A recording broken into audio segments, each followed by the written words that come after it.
Hi.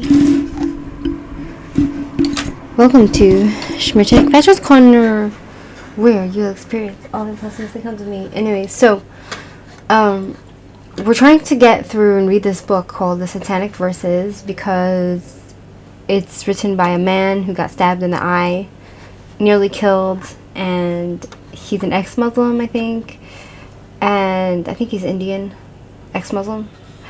And basically he wrote this book, which is not supposed to be, you're not supposed to know it's talking about Muslims, but it's supposed to be fiction, but apparently it was banned in all countries because it's offensive to Muslims, apparently, because they can't handle a little bit of, they can't handle any criticism of their religion, because that's weakness. But apparently, right, so we're going to go to the book here. We're up to chapter 3, right, and so we'll read from the beginning what it says here, right? The forward. Satan, being thus confined to a vagabond, wandering, unsettled condition, is without any certain abode, for though he has, in consequence of his angelic nature, a kind of empire in the liquid waste of or air, yet this is certainly part of his punishment, that he is without any fixed place or space, allowed him to rest the sole of his foot upon. So that's talking about Satan, and then it's chapter 1. Now we're up to chapter 40. No, chapter 3, but page 40. And we ended off where it speaks about some sort of scandal of some sort of photographs. It talks about a guy who is, he's a star, and then he loses faith because he gets into a coma, etc., etc., and I'm not sure exactly what it's alluding to because it could be describing a person in history without actually... It could be describing a person in history without us knowing who he is unless we know history. So we're going to continue from chapter 3 and try to get through it. It's going to be a while, so it's a long chapter. So... close the window from the noise outside. And without further ado, let's do this. Try to get through it. Okay. So. Okay. Once the flight to London had taken off, thanks to his magic trick of crossing 2 pairs of fingers on each hand and rotating his thumbs, the narrow 40-ish fellow who sat in a non-smoking window seat watching the city of his birth fall away from him like old snakeskin allowed a relieved expression to pass briefly across his face. This face was handsome in a somewhat sour patrician fashion, with long thick downturned lips like those of a disgusted turbot, and thin eyebrows arching sharply over eyes that watched the world with a kind of alert contempt.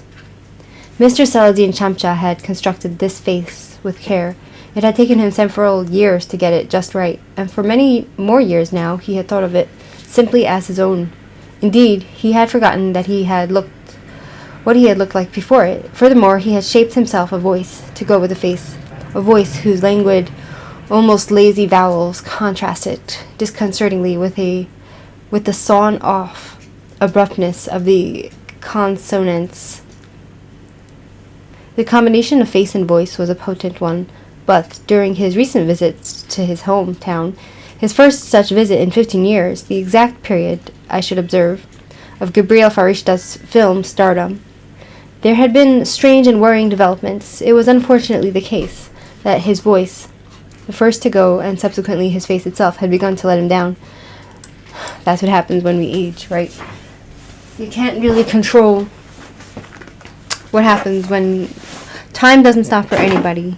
And so the only thing we can do is to try to not focus on our outer appearance, but try to find meaning within ourselves and within the world, to try to find meaning and happiness and fulfillment from within, right? Within or without. So, hold on. And fulfillment. Okay, top chat, live chat. So, It started, Chamcha allowing fingers and thumbs to relax and hoping, in some embarrassment, that his last remaining superstition had gone unobserved by his fellow passengers. Because he used to believe, right, in Allah, I think, and now he went completely atheist. He closed his eyes and remembered with a delicate shudder of horror. On his flight east some weeks ago, he had fallen into a torpid sleep, high above the desert sands of the Persian Gulf, and been visited in a dream by a bizarre stranger, a man with a glass skin, who rapped his knuckles mournfully against the thin, brittle, membrane-cover front door. "Something to drink, sir? A drink?" And Saladin emerged from the dream, found his speech unaccountably metamorphosed into the Bombay lilt he had so diligently and so long ago unmade. "Akka means what?" he mumbled. "Alcoholic beverage or what?" And when the stewardess reassured him, "Whatever you wish, sir. All beverages are gratis," he heard once again his traitor voice. "So, okay, Bibi, give one whiskey soda only." What a nasty surprise. He had come awake with a jolt and sat stiffly in his chair, ignoring alcohol and peanuts. How had the past bubbled up in transmogrified vowels and vocab? What next? Would he take to putting coconut oil in his hair? Would he take to squeezing his nostrils between thumb and forefinger, blowing noisily and drawing forth a gluttonous silver arc of muck? Would he become a devotee of professional wrestling? What further diabolical humiliations were in store? He should have known it was a mistake to go home. After so long, how could it be other than a regression? It was an unnatural journey, a denial of time, a revolt against history. The whole thing was bound to be a disaster. If not myself, he thought, as a faint fluttering feeling began in the vicinity of his heart.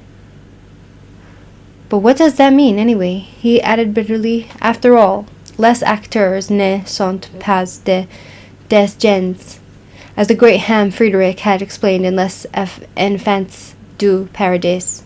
Masks beneath masks, until suddenly the bare bloodless skull. The seatbelt light came on.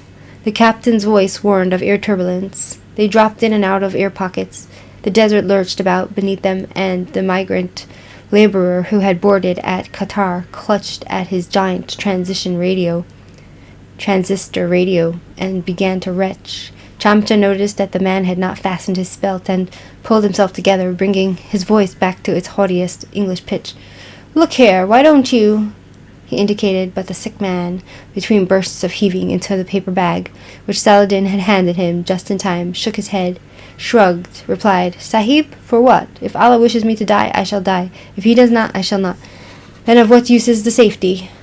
"Damn you, India," Saladin Chamcha cursed silently, sinking back into his seat. To hell with you. I escaped your clutches long ago. You won't get your hooks into me again. You cannot drag me back. Once upon a time, it was, and it was not so. As the old stories used to say, it happened and it never did. Maybe then, or maybe not. A 10-year-old boy from Scandal Point in Bombay found a wallet lying in the street outside his home. He was on the way home from school, having just descended from the school bus, on which he had been obliged to sit squashed between the adhesive sweatiness of boys in shorts and be deafened by their noise. And because even in those days he was a person who recoiled from raucousness, jostling, and the perspiration of strangers, he was feeling faintly nauseated by the long, bumpy ride home. However, when he saw the black leather billfold lying, who had taken the name of Broughty F.G.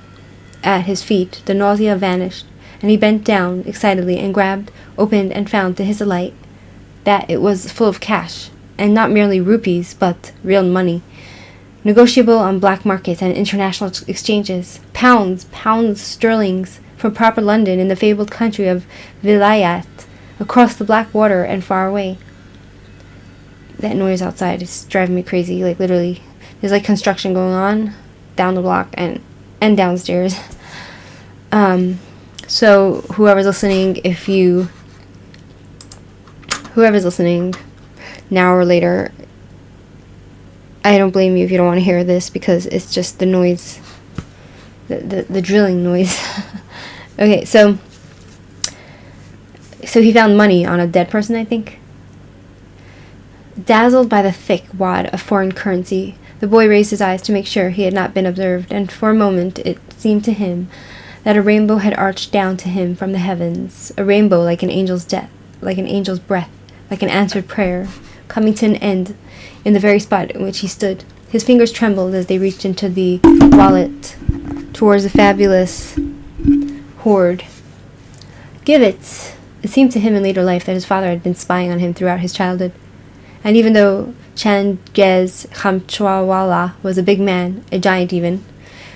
Right, so I think it's talking about him, how he found money on a dead stranger as a child when he growing up, and then his father demanded the money.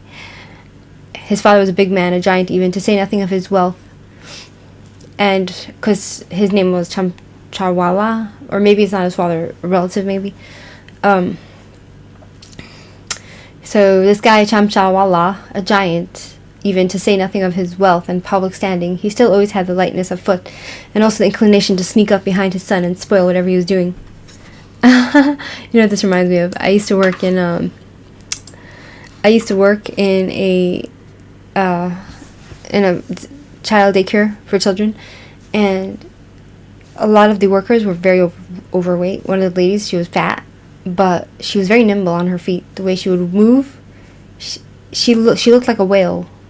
Moving so smoothly, you wouldn't even know she had legs, right? Like the way she just shifted, and the way she was light on her feet, even though she was so heavy, and the way she was so careful around the children. It was fascinating to watch.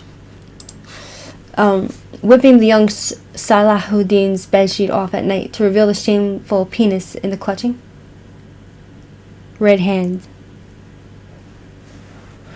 Oh, okay, so this kid would be doing his own thing, right? Masturbating in his bed, and his father would come and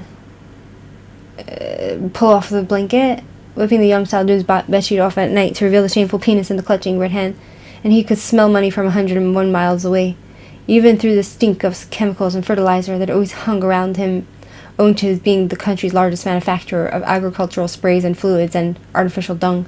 Changez Chamchawala, philanthropist, philanderer, living legend, leading light of the nationalist movement, sprang from the gateway of his home to pluck a bulging wallet from his son's frustrated hand. Tick, tick, he admonished, pocketing the pounds sterling. You should not pick things up from the street. The ground is dirty, and money is dirtier anyway. On a shelf of Changez Chamchawala's teak-lined study, beside a 10-volume set of the Richard Burton's translation of the Arabian Nights, which was being slowly devoured by mildew and brickworm, owing to the deep-seated prejudice against books, which led Changez to own thousands of the pernicious things in order to humiliate them by leaving them to rot unread. There stood a magic lamp, a brightly polished copper and brass avatar of Aladdin's very own genie container, a lamp begging to be rubbed. But Changez neither rubbed it nor permitted it to be rubbed by, for example, his son. One day, he assured the boy, you'll have it for yourself. Then rub and rub as much as you like and see what doesn't come to you. Just now, but it is mine. The promise of the magic lamp infected Master Salahuddin with the notion that one day his troubles would end and his innermost desires would be gratified, and all he had to do was to wait it out. But then there was the incident of the wallet, when the magic of a rainbow had worked for him, not for his father, but for him, and Changez Chamchawala had stolen the crock of gold. After that, the son became convinced that his father would smother all his hopes unless he got away, and from that moment he became desperate to leave, to escape, to place oceans between the great man and himself. Wow.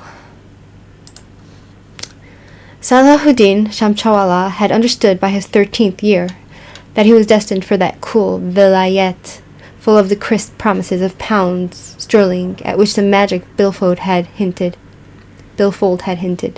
and he grew increasingly impatient of the Bombay dust of vulgarity, policemen in shorts, transvestites, movie fanzines, pavement sleepers, and the rumored singing whores of Grant Road, who had begun as devotees of the Yalama cult in Karnataka, but ended up here as dancers in the more prosaic temples of the flesh.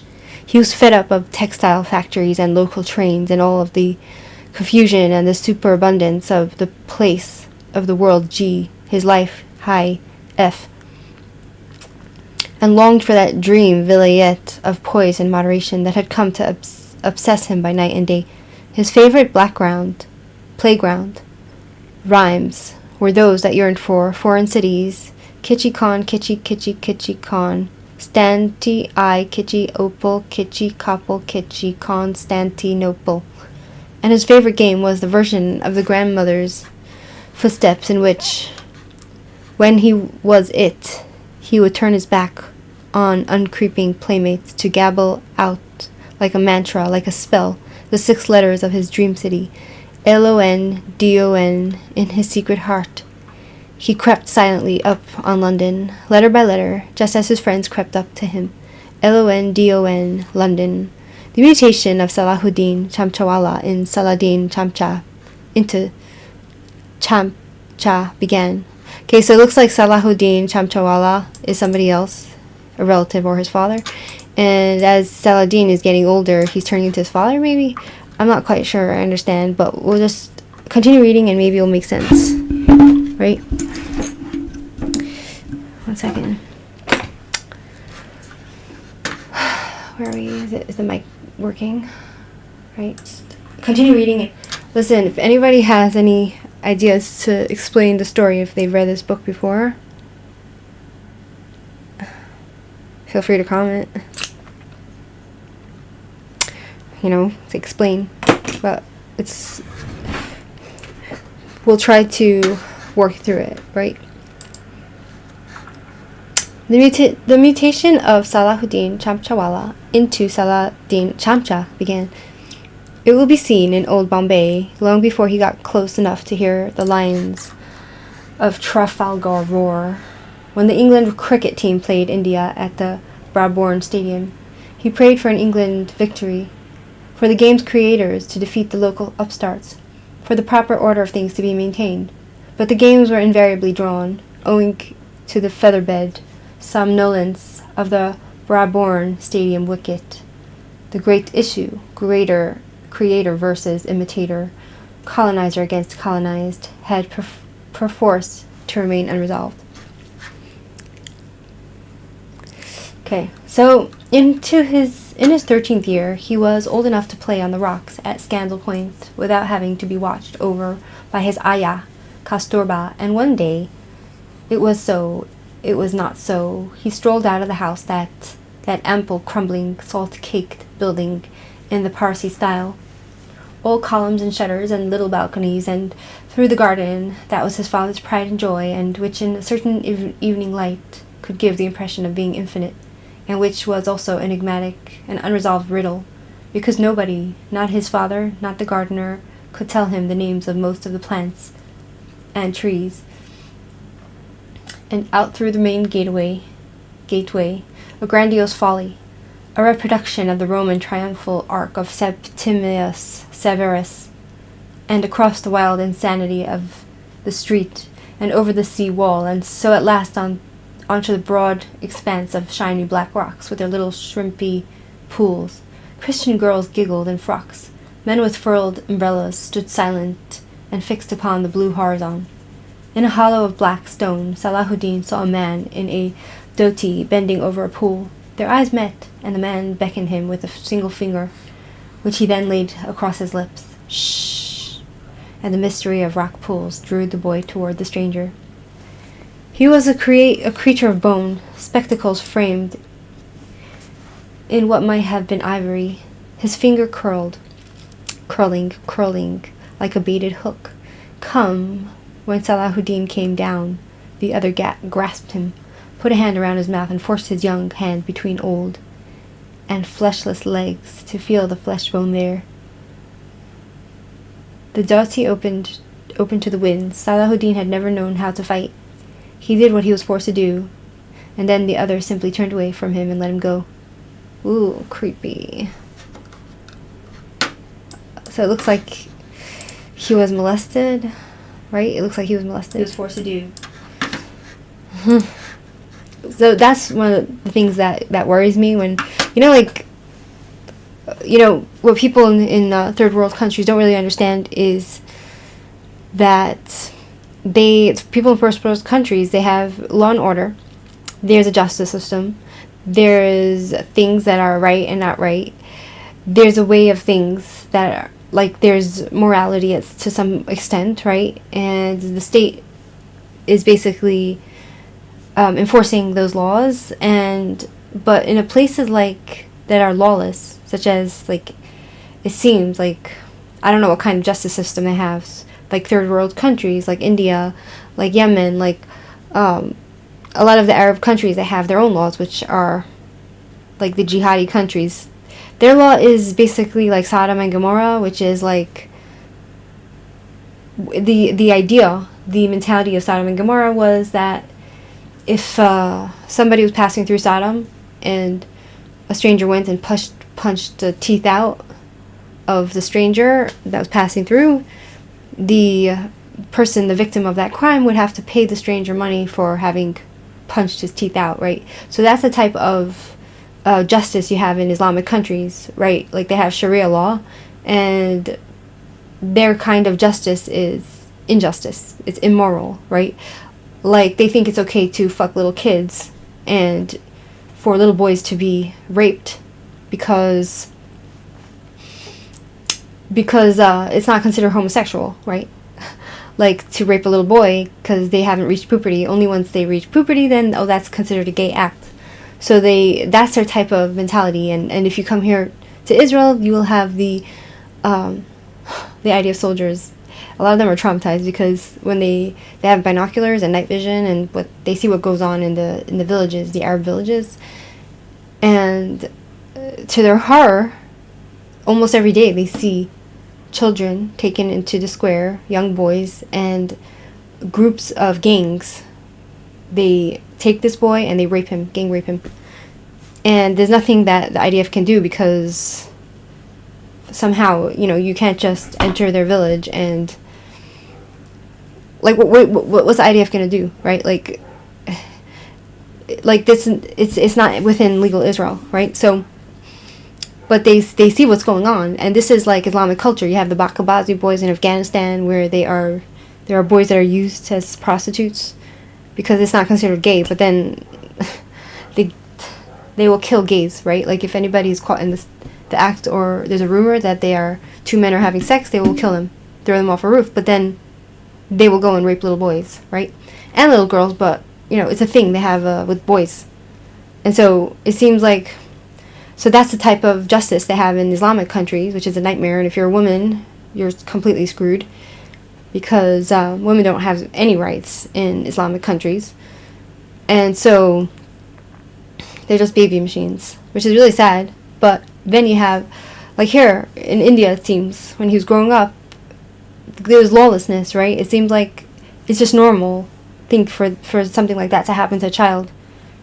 And it seems like he was too free as a child, right? And without parental supervision, which is another, that's another way for children to get abused, because they are just running around the street and you have sickos and creeps coming after kids. And there's no consequences for that type of behavior because somehow it seems it happens all the time, every day. There's no law and order, and it's acceptable behavior. So kids, they grow up with these traumas, right?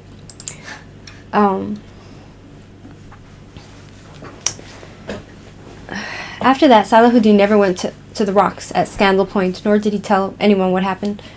Knowing the neurasthenic crisis it would unleash in his mother, and suspecting that his father would say it was all his own fault. It seemed to him that everything loathsome, everything he had come to revile about his hometown had come together in the stranger's bony embrace, and now that he had escaped that evil skeleton, he must also escape Bombay or die. He began to concentrate fiercely upon this idea, to fix his will upon it at all times, eating, shitting, sleeping, convincing himself that he could make the miracle happen even without his father's lamp to help him out. He dreamed of flying out of his bedroom window to discover that there below him was not Bombay, but proper London itself. Big Ben, Nelson's Column, Lord's Tavern, Bloody Tower, Queen Film Star. So it's very tragic, right?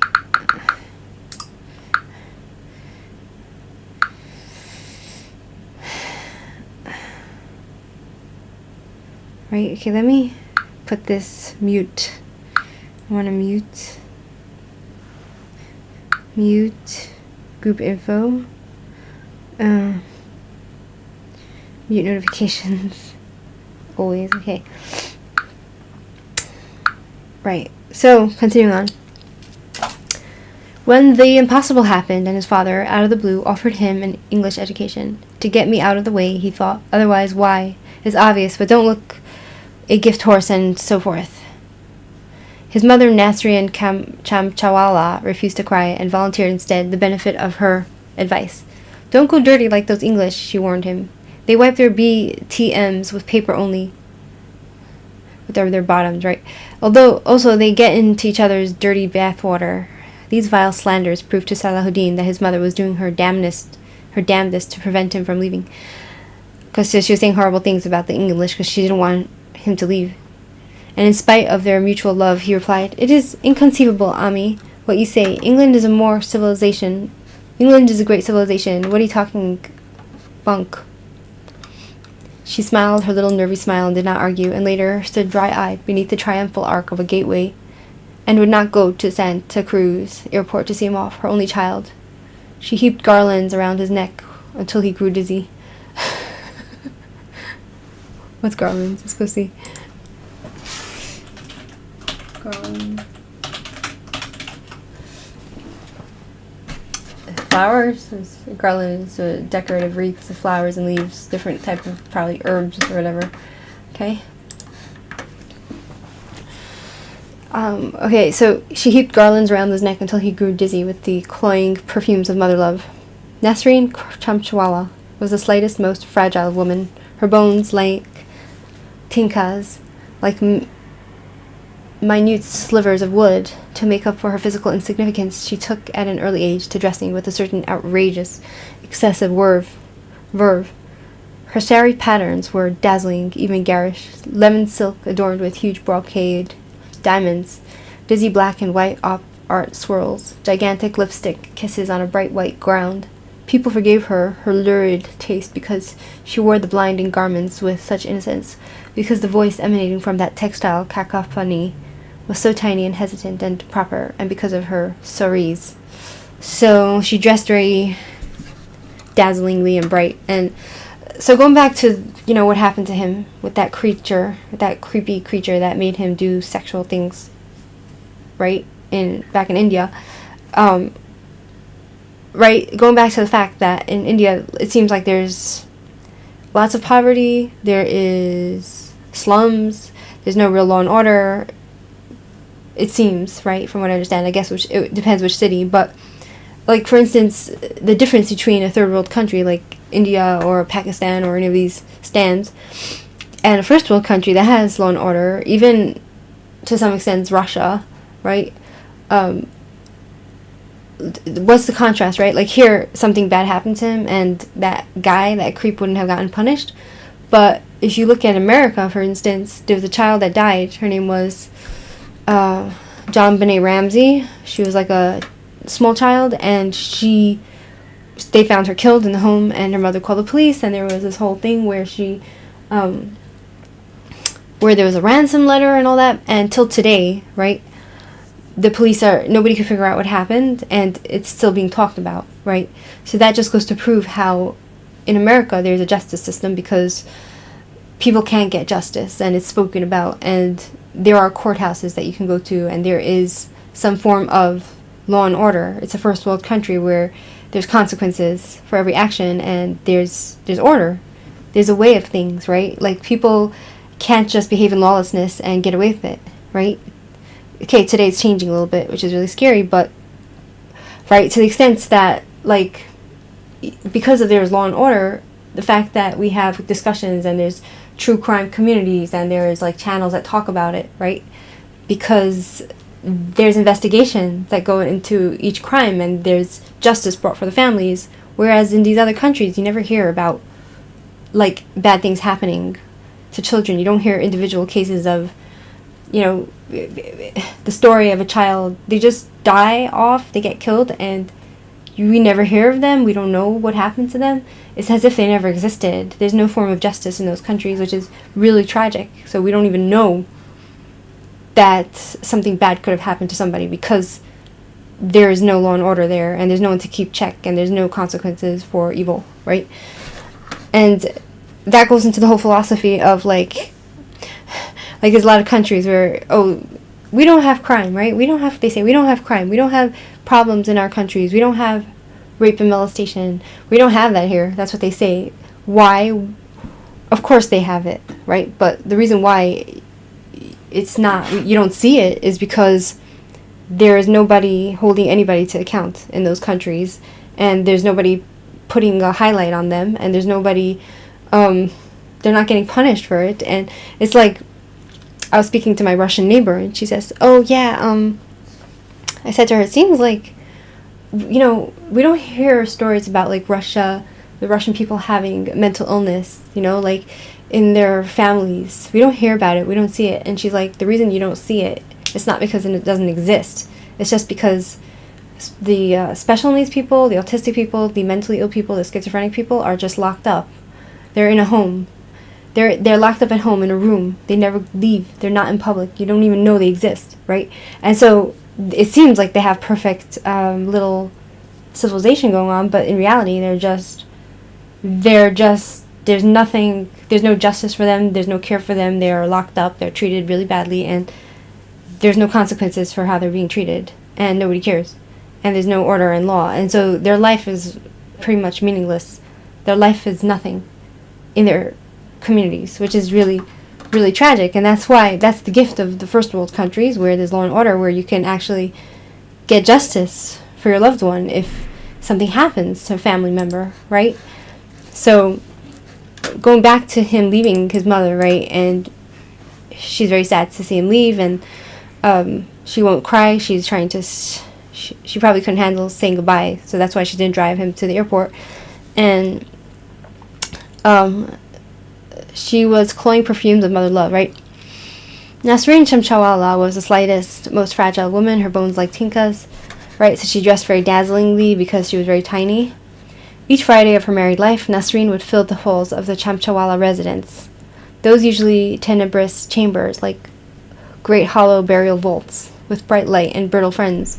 When Salahuddin was a little boy, he had insisted on playing doorman, and would greet the jeweled and lacquered guests with great gravity, permitting them to pat him on the head and call him Cutesso and Sweetie Pie. On Fridays, the house was full of noise. There were musicians, singers, dancers, the latest Western hits, as heard on Radio Shailin, raucous puppet shows in which painted clay rajas rode puppet stallions, decapitating enemy marionettes with imprecations and, wooden swords. During the rest of the week, however, Nasreen would stalk the house warily, a pigeon of a woman walking on tiptoed feet through the gloom as if she were afraid to disturb the shadowed silence, and her son walking in her footsteps, and also learned to lighten his footfall lest he rouse whatever goblin or afreet might be lying in wait. So this is basically, I think, talking about his past. But Nasreen Shamchawala's caution failed to save her life. The horror seized and murdered her when she believed herself most safe, clad in a sari covered in cheap newspaper photos and deadlines, bathed in chandelier light, surrounded by her friends. So somebody was killed? Who's Nasreen? Is it her mother or her sister? Okay. But then, by then, 5.5 years had passed since young Salahuddin, garlanded and warned, boarded a Douglas DC-8 and journeyed into the west. Ahead of him, England; beside him, his father, Changiz Shamshawala; below, in high street for him, home and beauty, like Nasreen, the future Saladin had never found it easy to cry. On that first aeroplane, he read science fiction tales of interplanetary migration, Asimov's Foundation, Ray Bradbury, Martian Chronicles. He imagined the DC-8 with the mothership bearing the chosen, the elect of God and man, across unthinkable distances, traveling for generations, reading eugenically, and their seed might one day take root somewhere in a brave new world beneath a yellow sun. He corrected himself. Not the mother, but the fathership. Because there he was, after all, the great man, Abu, Dad, 13-year-old Salahuddin, setting aside recent doubts and grievances, entered once again his childhood adoration of his father, because he had worshipped him. He was a great father until you started growing mind of your own. And then to argue with him was called a betrayal of his love, but never mind that now. I accuse him of becoming my supreme being, so that what happened was like a loss of faith. Yes, the fathership, an aircraft, was not a flying womb, but a metal phallus. A phallus is dick, right? And the passengers were spermatozoa waiting to be spilt. 5.5 years of time zones. Turn your watch upside down in Bombay, and you see the time in London. My father, Chamsha would think. Years later, in the midst of his bitterness, I accuse him of inverting time. How far did they fly? 5,500 as the crow, or from Indianness to Englishness, an immeasurable distance, or not very far at all, because they rose from one great city, fell to another. The distance between cities is always small. A villager traveling 100 miles to town traverses emptier, darker, more terrifying space. What Shangez Chamchawala did when the aeroplane took off, trying not to let his son see him doing it. He crossed 2 pairs of his fingers on each hand and rotated both his thumbs. And when they were installed in a hotel within a few feet of ancient location of the Tyburn tree, Shangez said to his son, "Take, this belongs to you," and held out at arm's length a black billfold about whose identity there could be no mistake. "You're a man now, take." The return of the confiscated wallet, complete with all its currency, proved to be one of Shangez's Chamchawala's little traps. Oh, so his father's giving him back the money, which Salahuddin Chamchawala, he found himself and his father confiscated it, and now he's giving it back to his son. Salahuddin had been deceived by these all his life. Whenever his father wanted to punish him, he would offer him a present, a bar of important chocolate or a tin of Kraft cheese, and would then grab him when he came to get it. "Donkey," Shangez scorned his infant son. "Always, always. The carrot leads you to my stick." I don't understand. It was a trap every time he offered his son something to make, so like, his son wouldn't trust him. Anytime he said anything, because his father's always going to grab him in a creepy way, and I don't understand. But, okay, let's continue. Right? Salahuddin, in London, took the proffered wallet, accepting the gift of manhood, whereupon his father said, "Now that you're a man, it is for you to look after your old father while we are in London town. You pay all the bills." January 1961, a year you could turn upside down, and it would still, unlike your watch, tell the same time. It was winter, but when Salahuddin Chamchawala began to shiver in his hotel room, it was because he was scared halfway out of his wits. His crock of gold had turned suddenly into a sorcerer's curse. Those 2 weeks in London, so it's like a manipulation between his father and him. Like his father has been manipulating him since day one. Those 2 weeks in London before he went to his boarding school turned into a nightmare of cash tills and calculations, because Shangez had meant exactly what he'd said and never put his hand into his pocket once. Salahuddin had to buy his own clothes, such as a double-breasted blue serge mackintosh and 7 blue and white striped Van Heusen shirts with detachables myself, and high street-femmy stiff collars, which Shangez made him wear every day to get used to the studs. And Salahuddin felt as if a blunt knife were being pushed in just beneath his newly broken Adam's apple, and he had to make sure that there would be enough for the hotel room and everything, so that he was too nervous to ask his father if they could go to a movie. Not even one, not even the pure hell of St. Trinian's, or to eat out. Not a single Chinese meal, and in later years he would remember nothing of his first fortnight in his beloved Elohim Dioin, except pounds, shillings, pence, like the disciple of a philosophical king, of the philosopher King Chanakya, who asked the great man what he meant by saying one could live in the world and also not live in it, and who was told to carry a brimful pitcher of water through a holiday crowd without spilling a drop on pain of death. so that when he returned he was unable to describe the day's festivities, having been like a blind man, seeing only the jug on his head. Shanghai's Chamchawala became very still in those days, seeming not to care if he ate or drank or did any damn thing. He was happy sitting in the hotel room watching television, especially when the Flintstones were on, because he told his son that Wilma Bibi reminded him of Nasreen. Saladin tried to prove he was a man by fasting right along with his father, trying to outlast him, but he never managed it, and when the pains got too strong he went out of the hotel to the cheap joint nearby, where you could buy takeaway roast chickens that hung greasily in the window, turning slowly on their pits. When he brought the chicken into the hotel lobby, he became embarrassed, not wanting the staff to see.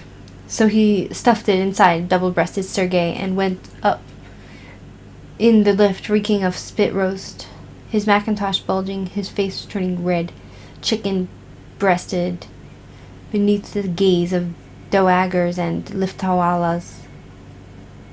He felt the birth of that implacable rage, which would burn within him, undiminished for over a quarter of a century, which would boil away his childhood father worship and make him a secular man, who would do his best thereafter to live without a god of any type, which would fuel perhaps his determination to become the thing his father was not, could never be. That is, a good and proper Englishman, yes, in English, even as his mother had been right all along, even if there was only paper in the toilets and tepid, used water full of mud and soap to step into after taking exercise, even if it meant a lifetime spent among winter-naked trees whose fingers clutched despairingly at the few pale hours of watery filtered light. On winter nights he, who had never slept beneath more than a sheet, lay beneath mountains of wool and felt like a figure in an ancient myth, condemned by the gods to have a boulder pressing down upon his chest. But never mind, he would be English, even if his classmates giggled at his voice and excluded him from their secrets, because these exclusions only increased his determination, and that was when he began to act, to find masks that these fellows would recognize, pale-faced masks, clown masks, until he fooled them into thinking he was okay. He was people like us. He fooled them the way a sensitive human being can persuade gorillas to accept him into their family, to fondle and caress and stuff bananas into his mouth. Who's this now? I don't want to answer this. I don't know who this is. After he had settled up the last bill, and the wallet he had once found at the rainbow's end was empty, his father said to him, "See now, you pay your way. I have made a man of you." "But what man?" "That's what fathers never know, not in advance, not until it's too late." One day, after he had started at the school, he came down to breakfast to find a kipper on his plate. He sat there staring at it, not knowing where to begin. Then he cut into it and got a mouth. He screamed, "Gee," his life high, full of tiny bones, and after extracting them all, another mouthful, more bones. His fellow pupils watched him suffer in silence. Not one of them said, "Here, let me show you. You eat it in this way." It took him 90 minutes to eat the fish, and he was not permitted to rise from the table until he was done. By that time he was shaking, and if he had been able to cry, he would have done so. Then the thought occurred to him that he had been taught an important lesson. England was a peculiar tasting smoked fish full of spikes and bones, and nobody would ever tell him how to eat it. He discovered that he was a bloody-minded person. "I'll show them all," he swore. "You see if I don't." The eaten kipper was his first victory, the first step in his conquest of England. William the Conqueror, it is said, began by eating a mouthful of English sand. Seriously? Wow. Okay, so, right? Conquest of England. 5 years later, he was back home after leaving school, waiting until the English university term began, and his transmutation into a Velayeti was well advanced. "See how well he complains." Nasreen teased him in front of his father. "About everything he has such a big criticisms. The fans are fixed too loosely to the roof, and will fall to slice our heads off in our sleep," he says. "And the food is too fattening. Why we don't cook some things without frying, he wants to know." The top floor balconies are unsafe, and the paint is peeled. Why can't we take pride in our surroundings, isn't it? And the garden is overgrown. We are just jungly people. He thinks so, and look how coarse our movies are. Now he doesn't enjoy, and so much disease, you can't even drink water from the tap. My God, you really got an education. Husband, our little Salut, England returned, and talking so fine and all. They were walking on the lawn in the evening, watching the sun dive into the sea, wandering in the shade of those great spreading trees, some snaky, some bearded, which Salahuddin, who now called himself Saladin, after the fashion of his English school, but would remain Chamchwala for a while yet, until a theatrical agent shortened his name for commercial reasons, had begun to be able to name jackfruit, banyan, jacaranda, flame of the forest, plain, small, chewy, mooey, touch-me-not plants grew at the foot of the tree of his own life, the walnut tree that Changiz had planted with his own hands on the day of the coming of the sun. Father and son at the birth tree were both awkward, unable to respond properly to Nasreen's gentle fun. Saladin had been seized by the melancholy notion that the garden had been a better place before he knew its name, that something had been lost which he would never be able to regain. And Changiz Chamchawala found that he could no longer look his son in the eye, because the bitterness he saw came close to freezing his heart. When he spoke, turning roughly away from the 18-year-old walnut in which, at times, during their long separations, he had imagined his only son's soul to reside, the words came out incorrectly and made him sound like a rigid, cold figure he had hoped he would never become, and feared he could not avoid. Tell your son, Changiz boomed at Nasreen, that if he went abroad to learn contempt of his own kind, for his own kind, then his own kind can feel nothing but scorn for him. What is he? A Fauntleroy, a grand panjandarum? Is this my fate, to lose a son and find a freak? Whatever I am, father dear, Saladin told the older man, I owe it all to you. So basically, he's calling his son a freak. So, in a way, he's steching his father, like getting one up on his father by saying that, whatever I am, father dear, I owe it all to you. So if I'm a freak, it's your fault, right? Or it could also mean whatever I am today, if I'm a great, young, handsome Englishman, and I am refined and all that, then I owe it to you too. But it seems here that if he's a freak, it's all due to his father. It was their last family chat. All that summer feelings continued to run high. For all Nasreens who had taken the name of Broti F attempts at mediation, you must apologize to your father. Darling, poor man is suffering like the devil, but his pride won't let him hug you. Even the Ayah Kasturba and the old bearer Valab, her husband, attempted to mediate, but nothing father nor son would bend. Same material is the problem, Kaspura told Nasreen. Daddy and Sony, same material, same to same. When the war with Pakistan began that September, Nasreen decided, with a kind of defiance, that he would not cancel her Friday parties, to show that Hindus, Muslims can love as well as hate.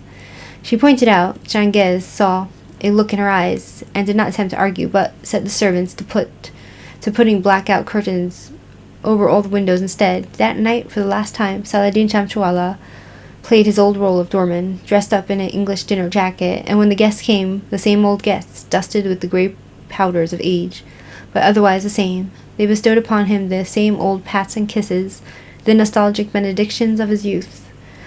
Look how grown, they were saying. Just a darling, what to say? They were all trying to hide their fear of the war, danger of ear raids, the radio said, and when they ruffled Saladin's hair, their hands were a little too shaky, or alternatively a little too rough. Late that evening, the sirens sang and the guests ran for cover, hiding under beds, in cupboards, and anywhere. Nasreen Chamchwala found herself alone, I think it's his mother, by a food-laden table, and attempted to reassure the company by standing there in her own newsprint sari, munching a piece of fish as if nothing were the matter. So it was that when she started choking on the fishbone of her death, there was nobody to help her. They were all crouching in corners with their eyes shut. Even Saladin, conqueror of kippers, because he ate a fish which was full of bones. It's like a smoked fish. Saladin of the England returned upper lip had lost his nerve. Nasreen Shamshawala fell, twitched, gasped, died. And when all the clear sounded, the guests emerged sheepishly to find their hostess extinct in the middle of the dining room, stolen away by the exterminating angel. Khali Pili Khalas, as Bombay talk has it, finished off for no reason, gone for good. That's sad. Less than a year after the death of Nasreen Shamshawala, from her inability to triumph over fishbones in the manner of her foreign-educated son, Shangez married again without a word of warning to anyone. Saladin in his English college received a letter from his father commanding him, in the irritatingly orotund and obsolescent phraseology that Shangez always used in correspondence, to be happy, rejoice, the letter said, for what is lost is reborn. The explanation for this somewhat cryptic sentence came lower down in the orogrammy, and when Saladin learned that his new stepmother was also called Nasrin, something went wrong in his head, and he wrote his father a letter full of cruelty and anger, whose violence was of the type that exists only between fathers and sons, and which differs from that between daughters and mothers, in that there lurks behind it the possibility of actual jaw-breaking fisticuffs. So, this reminds me of, like, okay, his father went and married a woman with the same name as his mother, which fucked up his mind and he got angry about. And I guess it's trying to replace his mother with somebody else and also a dig at his son. But then it reminds me of the story of, like, it's not at the same level of this. It's on a lower scale, but I saw on YouTube there was, like, in the title it says, 18-year-old boyfriend. Okay, 18-year-old girl's mother slept with her boyfriend, right? So her 18-year-old girl who had a boyfriend, her mother, this 18-year-old mother has sex with this 18-year-old's boyfriend. I feel like if a mother does that to her daughter, there's no coming back from that, and there's no relationship, and there's no trust, and it's cut off. That mother lost her title as a mother, right? The same way that, but this is on a lower scale, right? This is him marrying somebody else with the name of his deceased wife, but which is hurtful enough to the son, but to have his mother replaced by another woman with the same name. But there's no coming back for a mother who violates the trust of her daughter in that way, right? So this is a bit different, right? So Shangez wrote back the father wrote back by return of the post, a brief letter, 4 lines of archaic abuse. Cad, rotter, bounder, scoundrel, varlet, whoreson, rogue. Kindly consider all family connections irreparably sundered, it concluded. Consequences, your responsibility. So it's all his fault. Basically, he's cutting his son off, and it's his fault, his son's fault, right?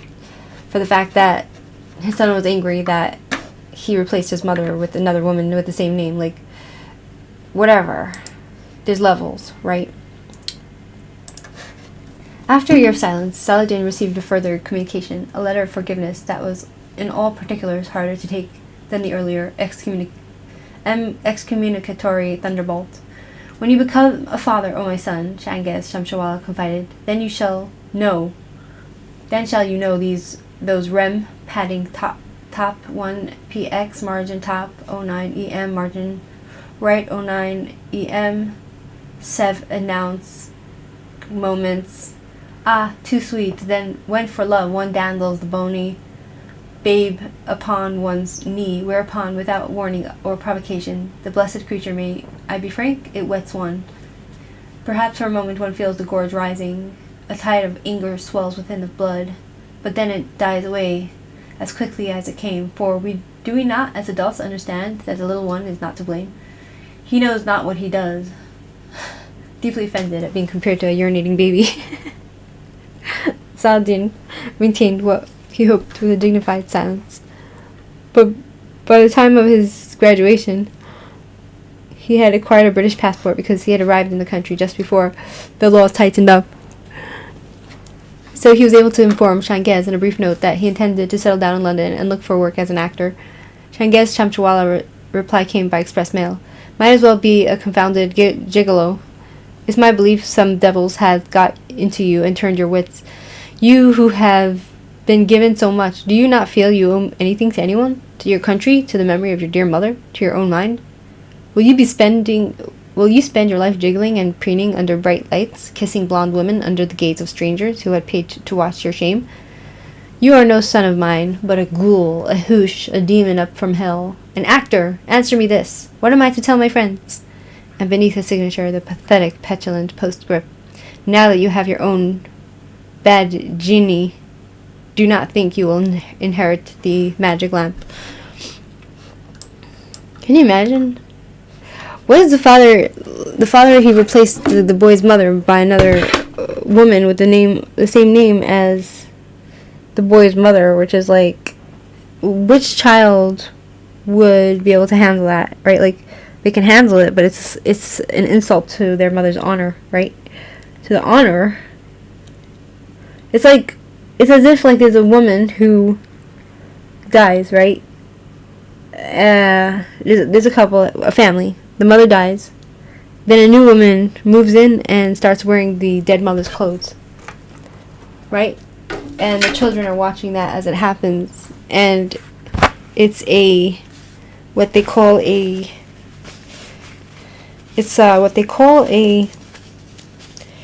shame. It's a disgrace to their mother's memory, and it's a disrespect from the woman moving in, right?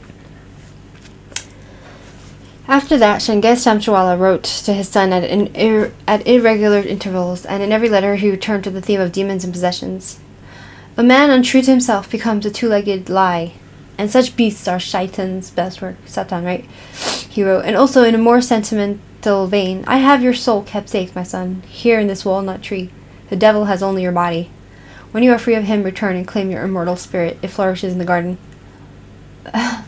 Wow. Wow. The drama, right? Like, wow. The drama.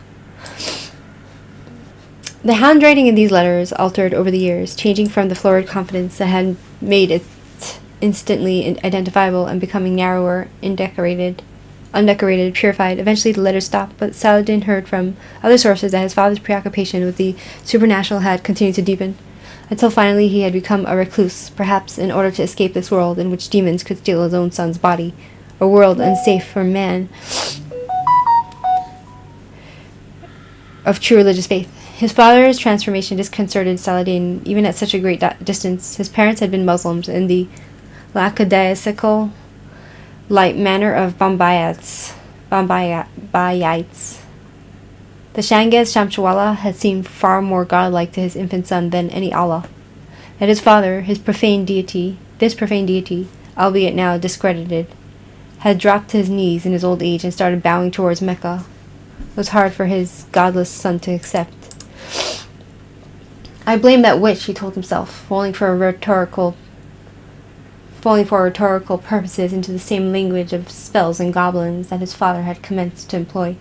That Nasreen too. Is it I who have been the subject of devilment? Am I the one possessed? It's not my handwriting that changed. The letters didn't come any more. Years passed, and then Saladin Chamshah, actor, self-made man, returned to Bombay with a Prospero Players to interpret the role of the Indian doctor in The Millionairess by George Bernard Shaw. On stage, he tailored myself and high street feed his voice to the requirements of the part. But those long suppressed locutions, those discarded vowels and consonants began to leak out of his mouth, out of the theater as well. His voice was betraying him, and he discovered his component parts to be capable of other treasons too. A man who sets out to make himself up is taking on the creator's role, according to one way of seeing things. He's unnatural, a blasphemer, an abomination of abominations. From another angle, you can see pathos in him, heroism in his struggle, in his willingness to risk. Not all mutants survive or consider him socio-politically. Most migrants learn and can become disguises.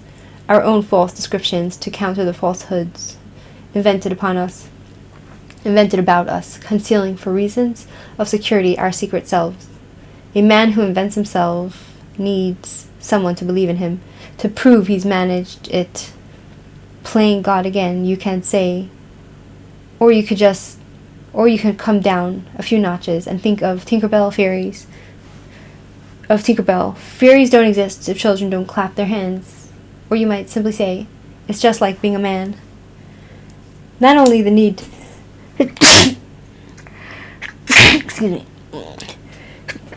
excuse me. Not only the need to be believed in,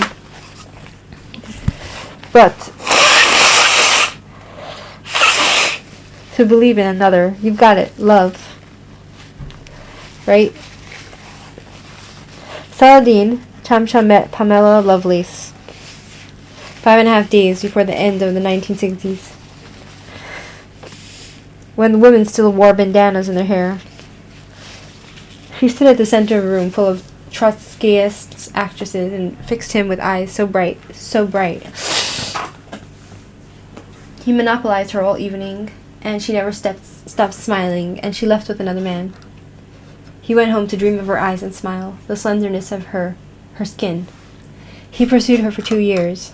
England yields her treasures with reluctance.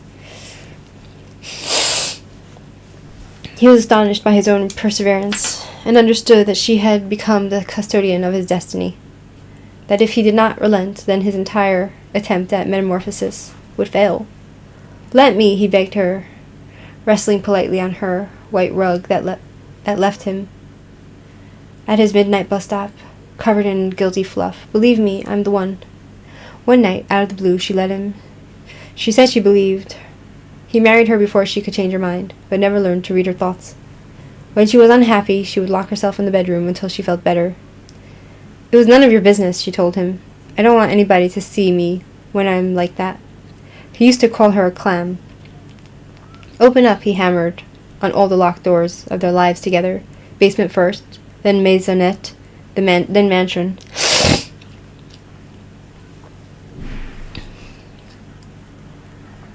I love you, let me in. He needed her so badly to reassure himself of his own existence, and he never comprehended the desperation in her dazzling, permanent smile, the terror in the brightness with which she faced the world, for the reasons why she hid when she couldn't manage to beam. Only when it was too late did she tell him that her parents had committed suicide together when she had just begun to menstruate, over their heads in gambling debts, leaving her with the aristocratic bellow of a voice that marked her out as a golden girl, a woman to envy, whereas in fact she was abandoned, lost. Her parents couldn't even be bothered to wait and watch her grow up. That's how much she was loved. So of course she had no confidence at all, and every moment she spent in the world was full of panic. So she smiled, and maybe once a week she locked the door and shook and felt like a husk, like an empty peanut shell, a monkey without a nut. They never managed to have children. She blamed herself. After 10 years, myself. In High Street Fe, Saladin discovered that there was something the matter with some of his own chromosomes. 2 sticks too long or too short. He couldn't remember. His genetic inheritance, apparently, he was lucky to exist. Lucky not to be some sort of deformed freak. Was it his mother or his father? From whom? The doctors couldn't say. He blamed. It's easy to guess which one, after all. It wouldn't do to think badly of the dead. They hadn't been getting along lately. He told himself that afterwards, but not during.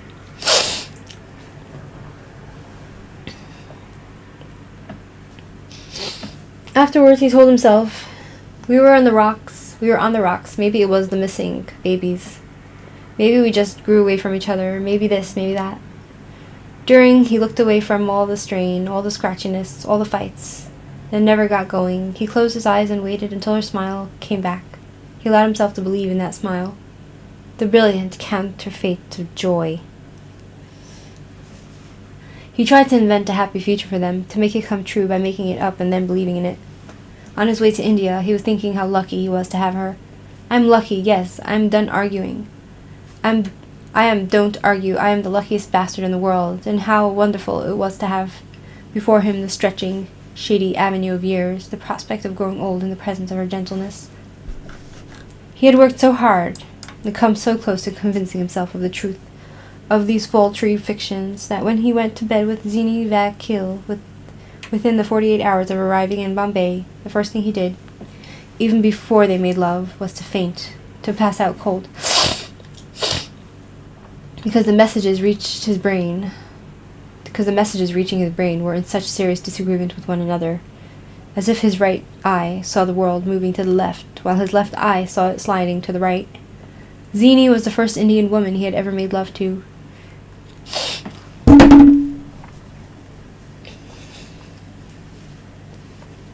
Seriously? So he's cheating on his wife? He's cheating on his wife. Hi, the official ambassador of the mulatto race. Is it working?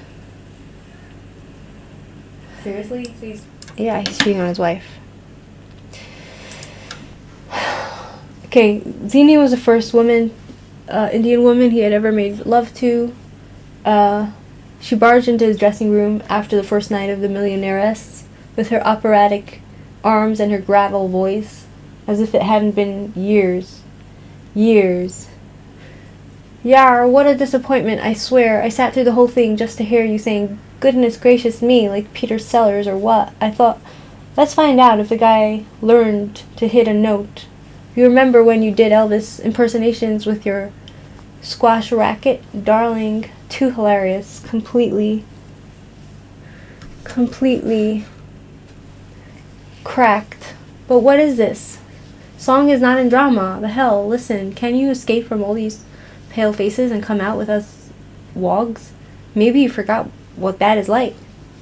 I remember her as a stick figure of a teenager in a lopsided quant hairstyle and an equal but oppositely lopsided smile, a rash, bad girl. Once, for the hell of it, she walked into a notorious a dive on Falkland Road and sat there smoking a cigarette and drinking coke until the pimps who ran the joint threatened to cut her face. No freelances permitted. She stared them down, finishing her cigarette, left, fearless, but maybe crazy.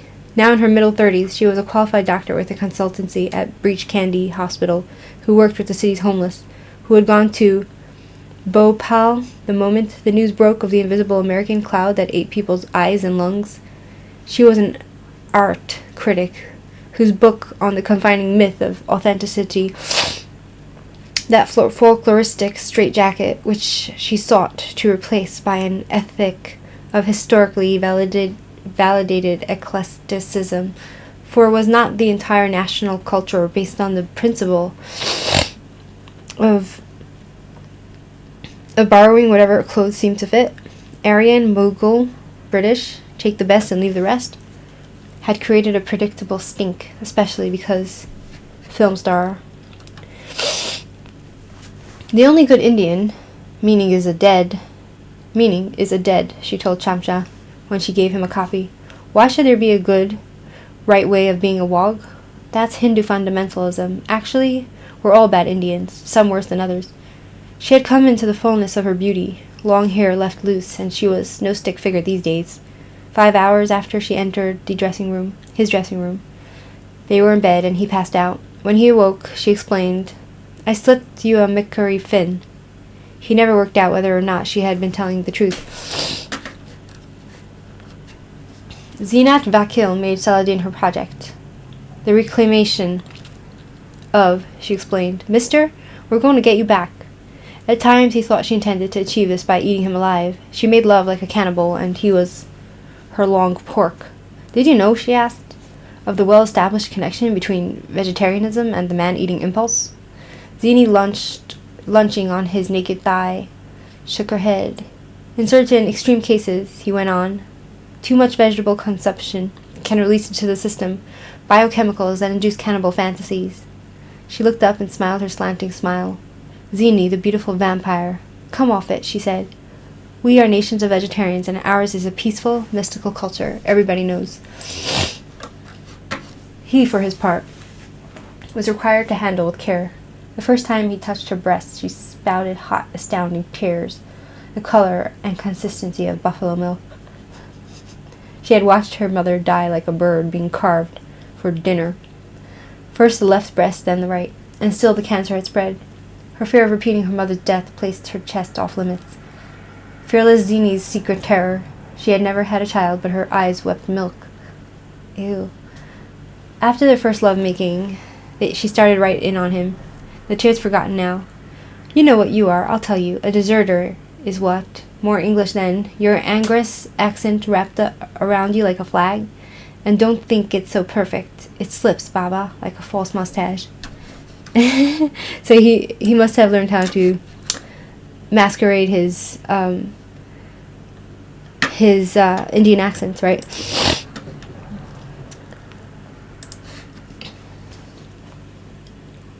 There's something strange going on, he wanted to say. My voice, but he didn't know how to put it and held his tongue. People like you, she snorted, kissing his shoulder. You come back after so long and think God knows what of yourselves. Well, baby, we got a lower opinion of you. Her smile was brighter than Pamela's. I see, he said to her. Zini, you didn't lose your Banaka's smile. Banaka, where had that come from? The long-forgotten toothpaste advertisement? And the vowel sounds distinctly unreliable. Watch out, Chamcha. Look out for your shadow. That black fella creeping up behind. On the second night she arrived at the theater with no friends in tow. A young Marxist filmmaker called George Miranda. A shambling whale of a man who rolled up Kurta sleeves, a flapping waistcoat bearing ancient stains, and a surprisingly military mustache with waxed points, and Bhupen Gandhi, poet and journalist who had gone prematurely grey, but whose face was baby innocent until he unleashed his sly, giggling laugh. Come on, Salad Baba, Zini announced. We're going to show you the town. She turned to her companions. These Asians from foreign got no shame, she declared. Saladin, like a bloody lettuce. I asked who had taken the name of brought Thai F.U. There was a TV reporter here some days back, George Miranda said. Pink hair. She said her name was Carlida. I couldn't work it out. Listen, George is too unworldly, Zini interrupted. He doesn't know what freaks you guys turn into. That Miss Singh, outrageous. I told her the names. Khalida Dairy, rhymes with Dalda. That's a cooking medium, but she couldn't say it. Her own name. Take me to your care leader. You types got no culture, just wogs now. Ain't it the truth, she added, suddenly gay and round-eyed, afraid she'd gone too far. Stop bullying him, Zinat, Bhupen Gandhi said in his quiet voice, and George awkwardly mumbled, No offense, man. Joke, joke. Joke, shoke. Chamcha decided to grin and then fight back. Zini, he said, the earth is full of Indians, you know that. We get everywhere. We become tinkers in Australia, and our heads up in Idi Amin's fridge. Columbus was right. Maybe the world's made up of Indies, east, west, north. Damn it, you should be proud of us. Our enterprise. The way we push against frontiers. Only thing is, we're not Indian like you. You better get used to it. To us. What was the name of that book you wrote? Listen, Zini put her arm through his. Listen to my salad. Suddenly he wants to be Indian after spending his life trying to turn white. All is not lost. You see, something is in there still alive. And Chamcha felt himself flushing, felt the confusion mounting. India, it jumbled things up. For Pete's sake, she added, knifing him with a kiss. Chamcha, I mean, fuck it. You name yourself Mr. Toady and you expect us not to laugh. In Zini's beaten-up Hindustan, a car built for a servant culture, the back seat better upholstered than the front, he felt the night closing in on him like a crowd, India measuring him against her forgotten immensity, her sheer presence, the old despised disorder, an Amazonic hijra, got up like an Indian Wonder Woman, complete with a silver trident, held up the traffic with one imperious arm, sauntered in front of them. Chamcha stared into his glaring eyes. Jibril Farishta, the movie star who had unaccountably vanished from view, rotted on the hoardings, rubble, litter, noise, cigarette advertisements, smoking past, scissors, for the man of action, satisfaction, and more improbably, Panama, heart of the great Indian scene. Where are we going? The night had acquired the quality of green neon strip lighting.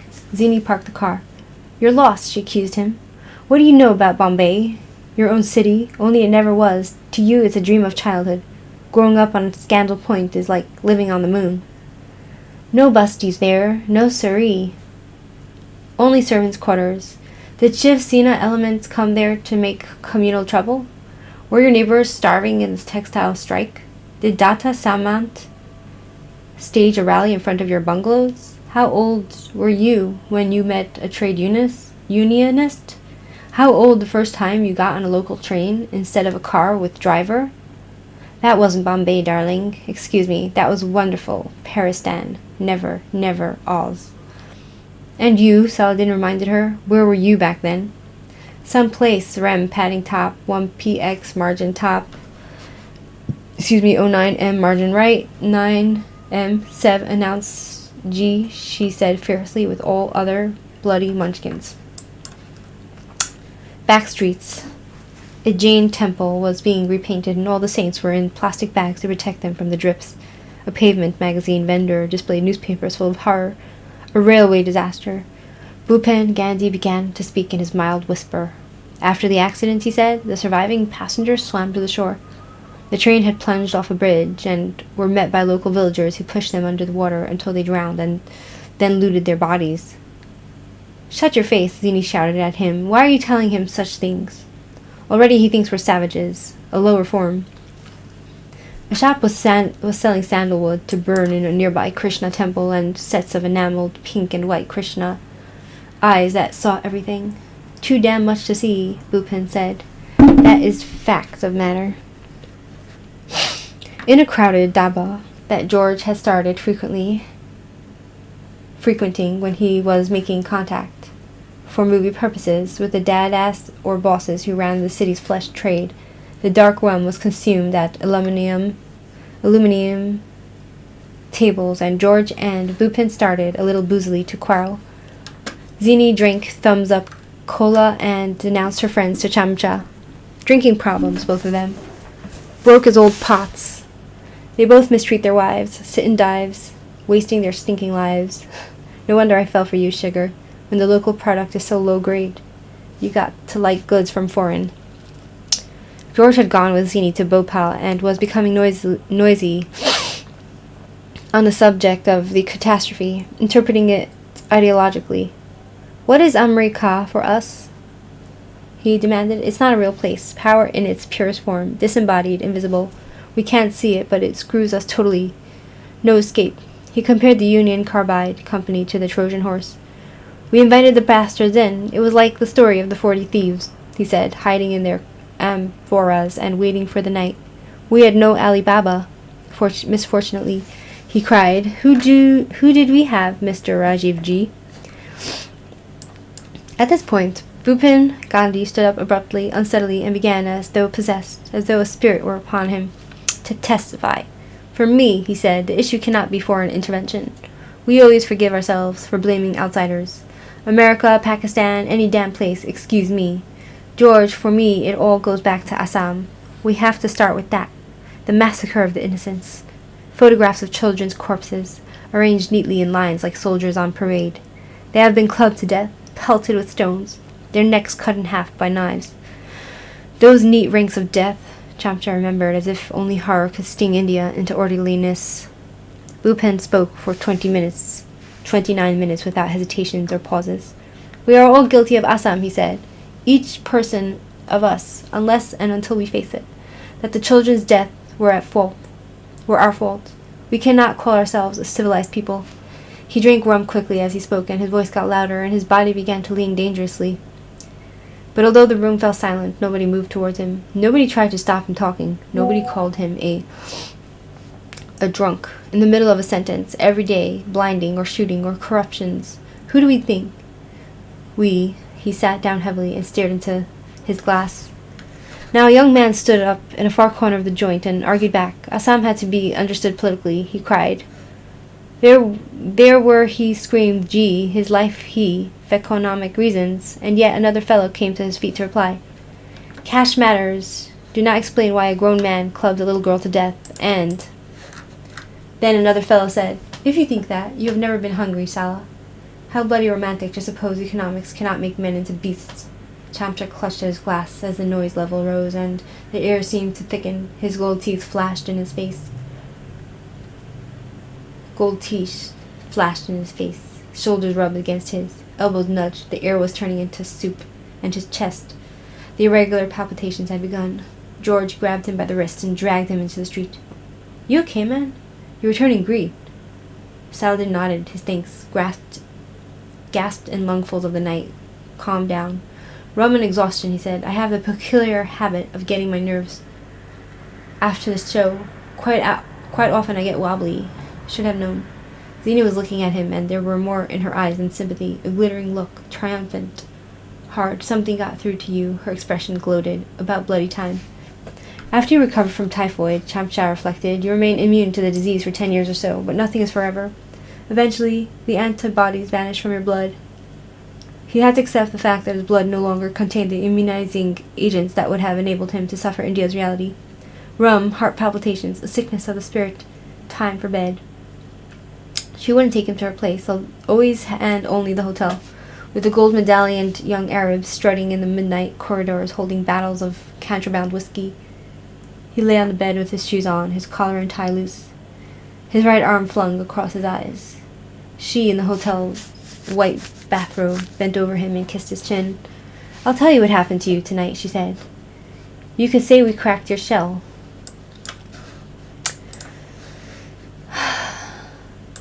White.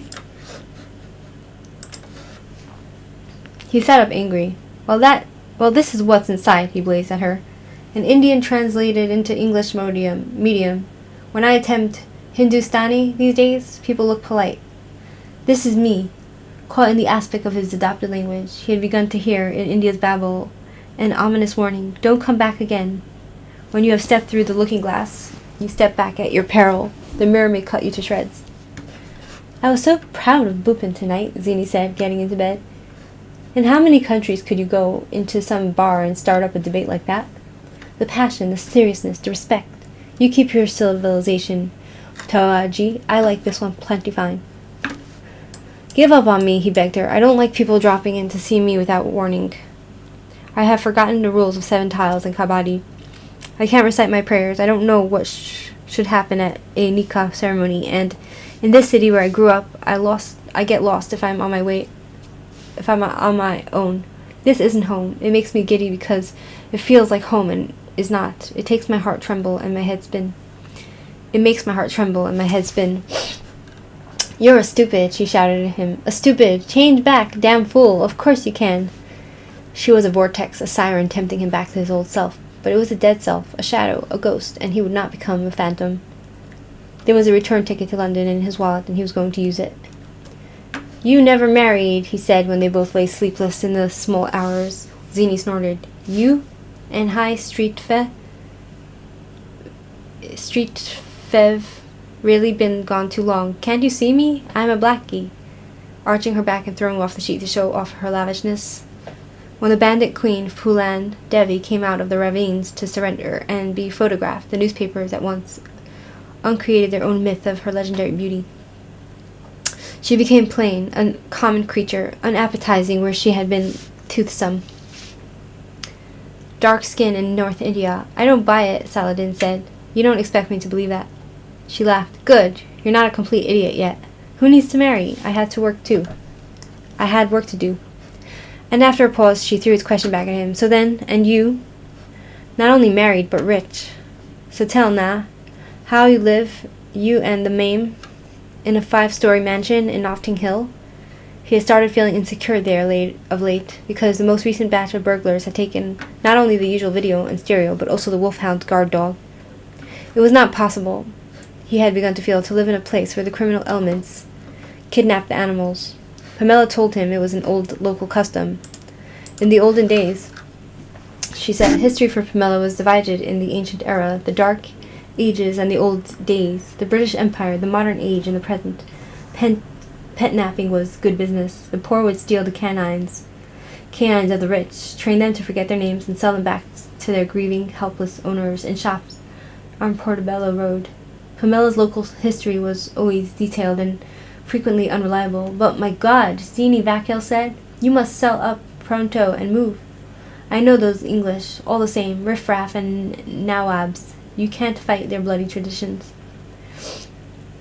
My wife, Pamela Lovelace, frail as a porcelain, graceful as gazelles, he remembered. I put down roots in the woman I love, the banalities of infidelity. He put them away and talked about his work. I need a drink. Oh, man. Nice onions.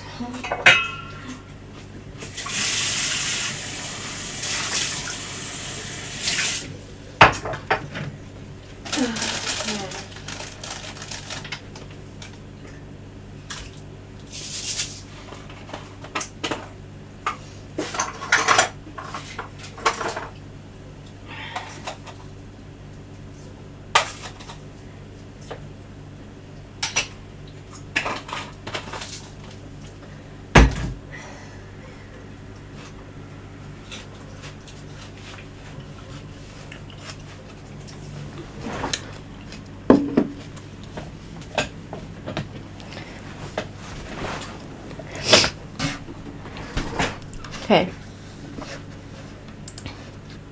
Where are we?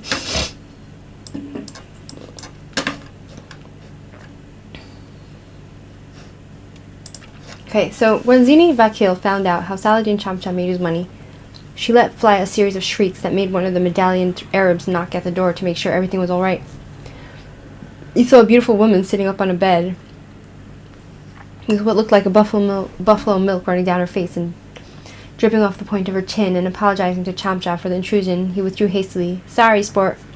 Hey, you're some lucky guy.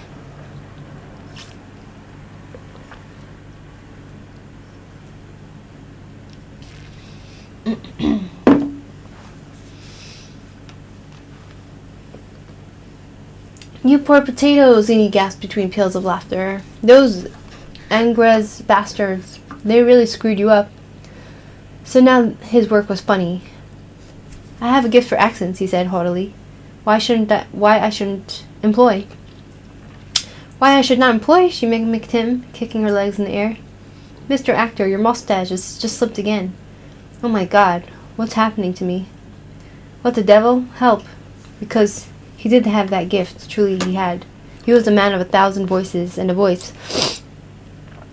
If you wanted to know how your ketchup bottle should talk in its television commercial, if you're unsure as to the ideal voice for your packet of garlic-flavored crisps, he was your very man. He made carpets speak in warehouse advertisements. He did celebrity impersonations, baked beans, frozen peas. On the radio, he could convince an audience that he was Russ, film star. Worked it out with his female equivalent, Mimi Mamoulian. He ruled the airwaves of Britain. They had such a large slice of the voice-over racket that, as Mimi said, people better not mention the monopolies commission around us, not even in fun. Her range was astonishing. She could do any age, anywhere in the world, any point in the vocal register. Angelic Juliet to fiendish Mae West. We should get married sometime when you're free, Mimi once suggested to him. You and me, we could be the United Nations. You're Jewish, he pointed out. I was brought up to have views on Jews. So I'm Jewish, she shrugged. You're the one who's circumcised. Nobody's perfect.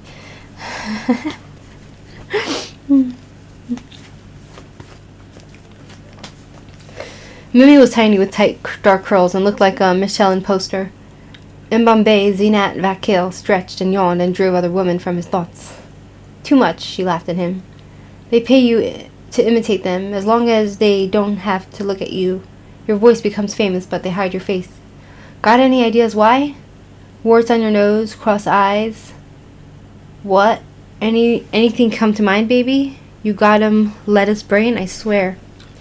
It was true, he thought. Saladin and Mimi were legends of a sort, but crippled legends, dark stars. The gravitational fields of their abilities drew work towards them, but they remained invisible, shedding bodies to put on voices on the radio. Mimi could become the Botticelli Venus.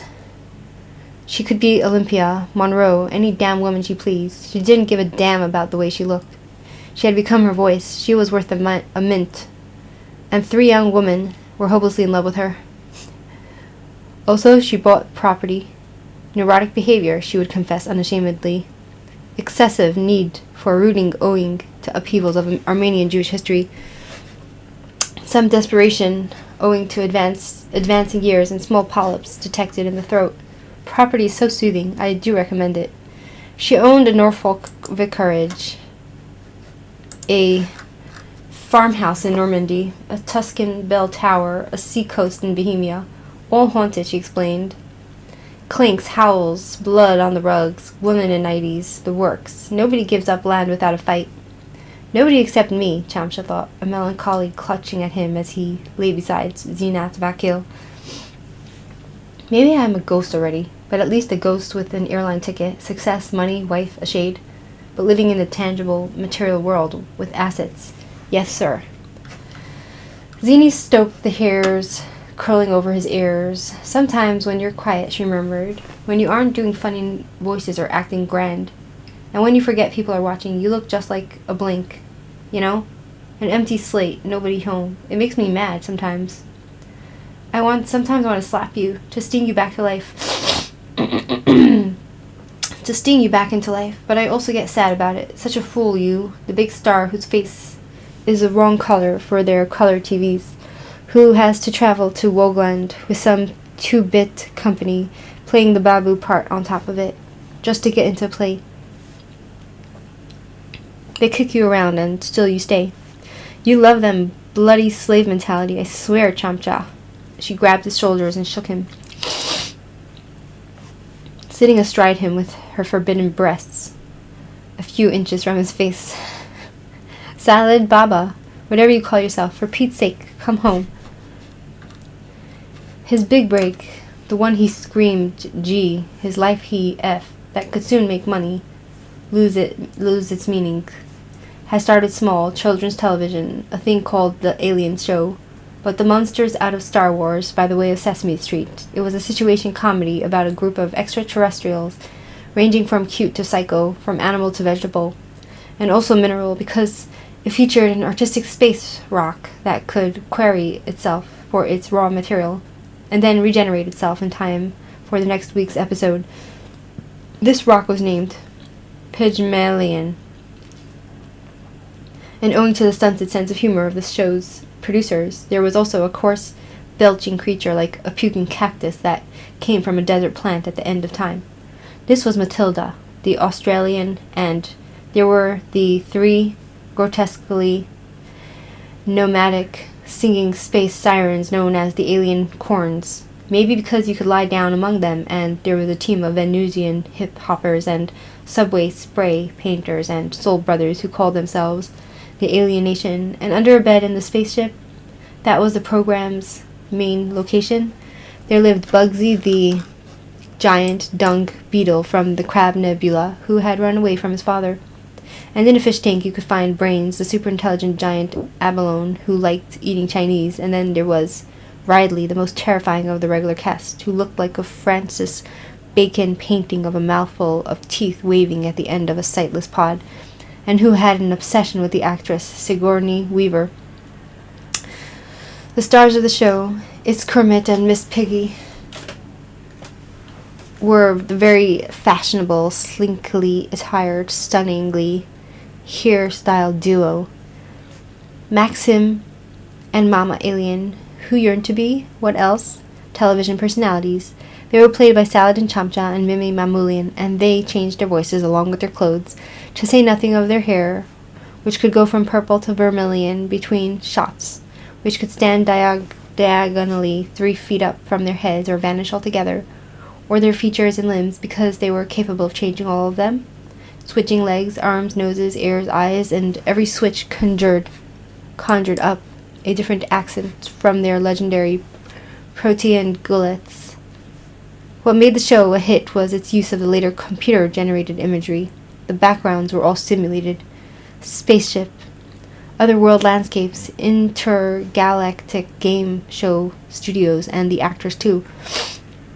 were processed through machines, obliged to spend 4 hours every day being buried under the latest in prosthetic makeup, which, once the video computer had gone to work, made them look just like simulations too. Maxim Alien, Space, Playboy, and Mama, undefeated galactic wrestling champion and universal all-commerce pasta queen, were overnight sensations. Primetime beckoned. America, Eurovision, the world. As the Alien show got bigger, it began to attract political criticism. Conservatives attacked it for being too frightening, too sexually explicit. Bradley could become positively erect when he thought too hard about Miss Weaver. Too weird.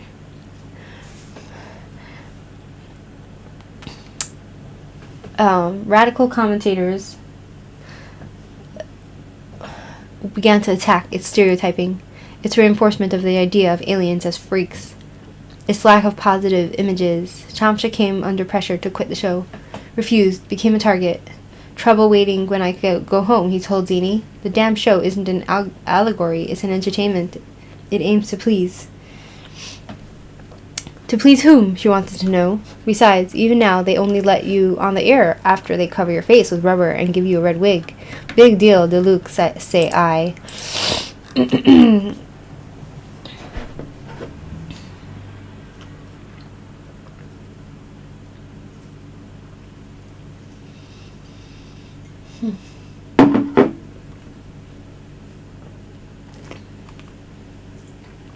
The point is, she said, when they awoke the next morning, Saladin, darling, you really are good looking.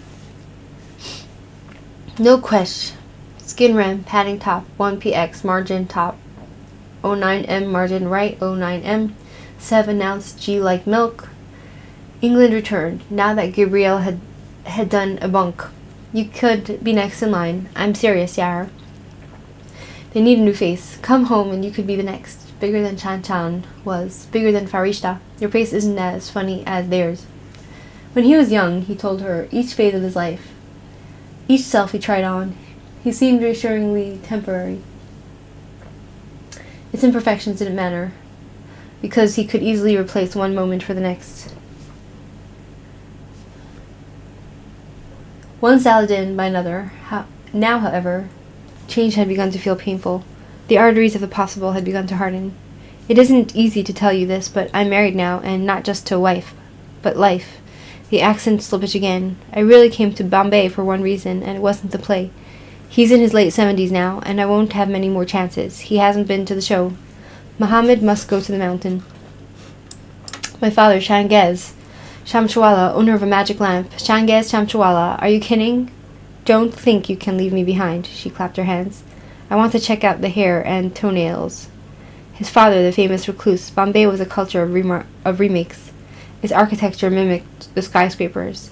Its cinema endlessly reinvented the Magnificent Seven and love story, obliging all its heroes to save at least one village from murderous dacoits, and all its heroines to die of leukemia. At least once in their careers. Preferably at the start. Its millionaires, too, had taken to importing their lives. Shangez's invisibility was an Indian dream of the crorepati penthoused wretch of Las Vegas. But a dream was not a photograph, after all, and Zini wanted to see with her own eyes. He makes faces at people if he's in a bad mood, Saladin warned her. Nobody believes it till it happens. But it's true, such faces. Gargoyles. Also, he's a prude, and he'll call you a tart, and anyway, I'll probably have a fight with him. It's on the cards. What Saladin Chamcha had come to India for, forgiveness, that was his business in his own hometown. But whether to give or to receive, he was not able to say. Bizarre aspects of the present circumstances of Mr. Shangez Shamshwala with his new wife, Nasreen II.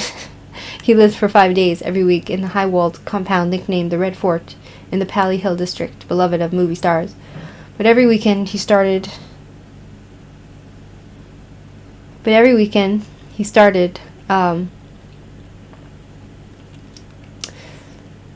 he returned without his wife to the old house at Scandal Point to spend his days of rest in the lost world of the past in the company of the first and dead Nasreen, Furthermore, it was said that his second wife refused to set foot in the old place, or isn't allowed to. Zini hypothesized in the back of the black glass-windowed Mercedes limousine that was Shanghai's had sent to collect his son.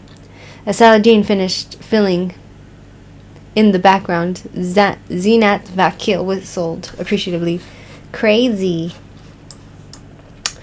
The Chamchawala fertilizer business, Changhez's empire of dung, was to be investigated for tax fraud and import duty evasion by the government commission. Mazzini wasn't interested in that. Now, she said, I'll get to find out what you're really like. Scandal point unfurled before them. Saladin felt the past rush in like a tide, drowning him, filling his lungs with its revenant saltiness. I am not myself today, he thought. The heart flutters. Life damages the living. None of us are ourselves. And High Street Fair, none of us are like this. These days there were steel gates, operated by remote control from within, sealing the crumbling, triumphal arc. They opened with a slow, whirring sound to admit Saladin into that place of lost time. When he saw the walnut tree in which his father had claimed that his soul was kept, his hands began to shake. He hid behind the neutrality of facts. In Kashmir, he told Zini, your birth tree is a financial investment of a sort. When a child comes of age, the grown walnut is compared to a matured insurance policy. It's a valuable tree. It can be sold to pay for weddings or a start in life. The adult chops down his childhood to help his grown-up self. The unsentimentality is appealing, don't you think? The car had stopped under the entrance porch. Zini fell silent as the two of them climbed the 6 stairs to the front door, where they were greeted by a composed and ancient bearer in white brass-buttoned livery, whose shock of white hair Chamcha suddenly recognized by translating it back into black as the mane of that same Valab who had presided over the house as its major domo in the olden days. My God, Valabai, he managed, and embraced the old man. The servant smiled, a difficult smile. I grow so old, Baba. I was thinking you would not recognize. He led them down the crystal-heavy corridors of the mansion, and Saladin realized that the lack of change was excessive and plainly deliberate. It was true. Valab explained to him that when the Begum died, Changez Sahib had sworn that the house would be her memorial. As a result, nothing had changed since the day she died. Paintings, furniture, soap dishes, the red glass, figures of lighting bulbs, and china ballerinas from Dresden, all left in their exact positions. The same magazines on the same tables, the same crumpled ball of paper in the wastebasket, as though the house had died too and been embalmed. Mummified, Zini said, voicing the unspeakable as usual. God, but it's spooky, no? It was at this point, while Valab, the bearer, was opening the double doors leading into the blue drawing room, that Saladin Chamcha saw his mother's ghost. Whoo! Oy vey. He saw his mother's ghost? Hey. He let out a loud cry, and Zini whirled on her heel. There, he pointed towards the far darkened end of the hallway. No question, that blasted newsprint sari, the big headdress, the big headlines, the one she wore the day she... But now Valab had begun to flap his arms like a weak, flightless bird. You see, Baba, it was only Kasturba. You have not forgotten my wife, only my wife, my Aya, Kasturba, with whom I played in rock pools until I grew up and went without her, and in a hollow, a man with ivory glasses. Please, Baba, nothing to be cross. Only when the Begum died, Changez Sahib donated to my wife some few garments. You do not object? Your mother was a so generous woman. When alive, she always gave with an open hand. Chamcha recovered his equilibrium, was feeling foolish. For God's sake, Valab, he muttered. For God's sake. Obviously, I don't object. An old stiffness re-entered Valab. The right to free speech of the old retainer permitted him to reprove. Excuse, Baba, but you should not blaspheme. See how he's sweating? Zini's stage whispered. He looks scared stiff. Kasturba entered the room, and although her union with Chamcha was warm enough, there was still a wrongness in the air. Valab left to bring bear and thumbs up. And when Kasturba also excused herself, Zini at once said, something fishy. She walks like she owns a dump, the way she holds herself, and the old man was afraid. Those in High Street Fe, two are up to something, I bet. Chamcha tried to be reasonable. They stay here alone, most of the time, probably sleep in the master bedroom, and eat off the good plates. It must get to feeling like this their place. But he was thinking how strikingly, in that old sari, his ayah Kasturba had come to resemble his mother. Stayed away so long, his father's voice spoke behind him, that now you can't tell a living ayah from your departed ma. Saladin turned around to take in the melancholy sight of his father, who had shriveled like an old apple, but who insisted nevertheless on wearing the expensive Italian suits of his opulently fleshy heirs. Now that he had lost both papi, forearms, and blotto belly, he seemed to be roaming about inside his clothes like a man in search of something he had not quite managed to identify. He stood in the doorway looking at his son, his nose and lips curled by the withering sorcery of the years, into a feeble simulacrum of his former ogre face. Chamcha had barely begun to understand that his father was no longer capable of frightening anybody, that his spell had been broken, and he was just an old geezer heading for the grave. While Zini had noted with some disappointment that Shangez Chamchawala's hair was conservatively short, and since he was wearing a highly polished Oxford lace-ups, it didn't seem likely that the 11-inch toenail story was true either. When the ayah Kasturba returned, smoking a cigarette, and strolled past the three of them, father, son, mistress, towards a blue velour-covered, button-backed Chesterfield sofa, upon which she arranged her body as sensually as any movie star, even though she was a woman well advanced in years. No sooner had Kasturba completed her shocking entrance than Shangez skipped past his son and planted himself beside the erstwhile ayah. Zini Vakil, her eyes sparkling with scandal points of light, hissed at Chamcha, "Close your mouth, dear, it looks bad." And in the doorway, the bearer, Valab, pushing a drinks trolley, watched unemotionally while his employer of many long years placed an arm around his uncomplaining wife. When the progenitor, the creator, is revealed as satanic, the child will frequently grow prim. Chamcha heard himself inquire, "And my stepmother, father dear, she is keeping well?" The old man addressed Zini. "He is not such a goody with you, I hope so. Or what a sad time you must have." Then to his son in harsher tones, You have an interest in my wife these days? But she has none in you. She won't meet you now. Why should she forgive? You are no son to her, or maybe by now to me. I did not come to fight him. Look, the old goat. I mustn't fight, but this is intolerable. In my mother's house, Chamcha cried melodramatically, losing his battle with himself. The state thinks your business is corrupt, and here is the corruption of your soul. Look what you've done to them. Valab and Kasturba, with your money, how much did it take to poison their lives? You're a sick man. He stood before his father, blazing with righteous rage. Valab, the bearer, unexpectedly intervened. Baba, with respect, excuse me, but what do you know? You have left and gone, and now you come to judge us. Saladin felt the floor giving way beneath his feet. He was staring into the inferno. It is true, he pays us, Valab went on, for our work, and also for what you see, for this. Shangez Chamchawala tightened his grip on the ayah's unresisting shoulders.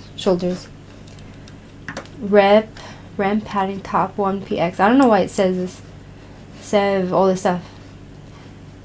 Sev announcement. Announce G, how much? Chamcha shouted. Valab, how much did you two men decide upon? How much to prostitute your wife? What a fool, Kasturba said contemptuously. England educated, and what all, but still with a head full of hay. You come talking so big, in your mother's house, etc. But maybe you didn't love her so much. But we loved her, we three, and in this manner we may keep her spirit alive. It is puja, you could say, came Valab's quiet voice, an act of worship. And you, Shangez Chamchawala spoke as softly as his servant. You come here to this temple with your unbelief, mister. You've got nerved. And finally the treason of Zinat Vakil. Come off it, Salad, she said. moving to sit on the arm of the Chesterfield next to the old man. "Why be such a sourpuss?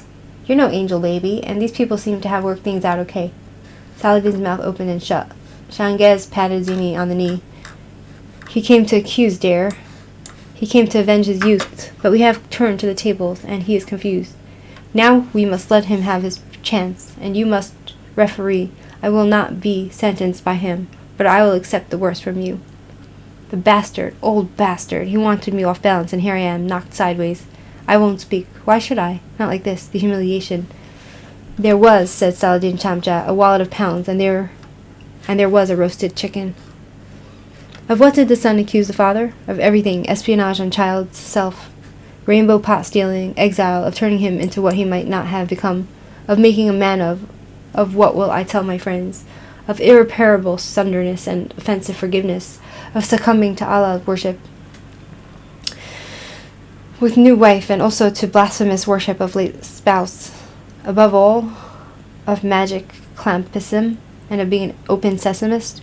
Everything had come easily to him: charm, women, wealth, power, position, rub, proof, poof, genie, wish at once, master. Hey presto, he was a father who had promised and then withheld a magic lamp.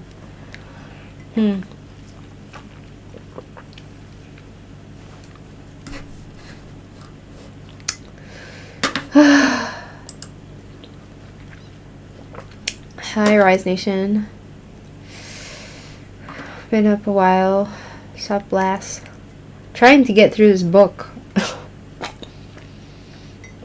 It's such a hard book to read. Yeah, High Caucasian Sasquatch.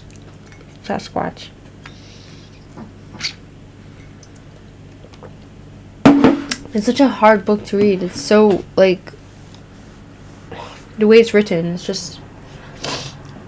it's so disorderly, but it's saying a lot at the same time, but it's just really, I don't know why it's written in this way, you know?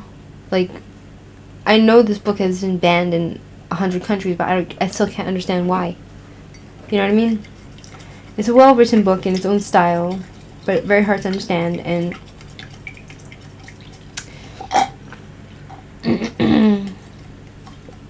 I just can't understand why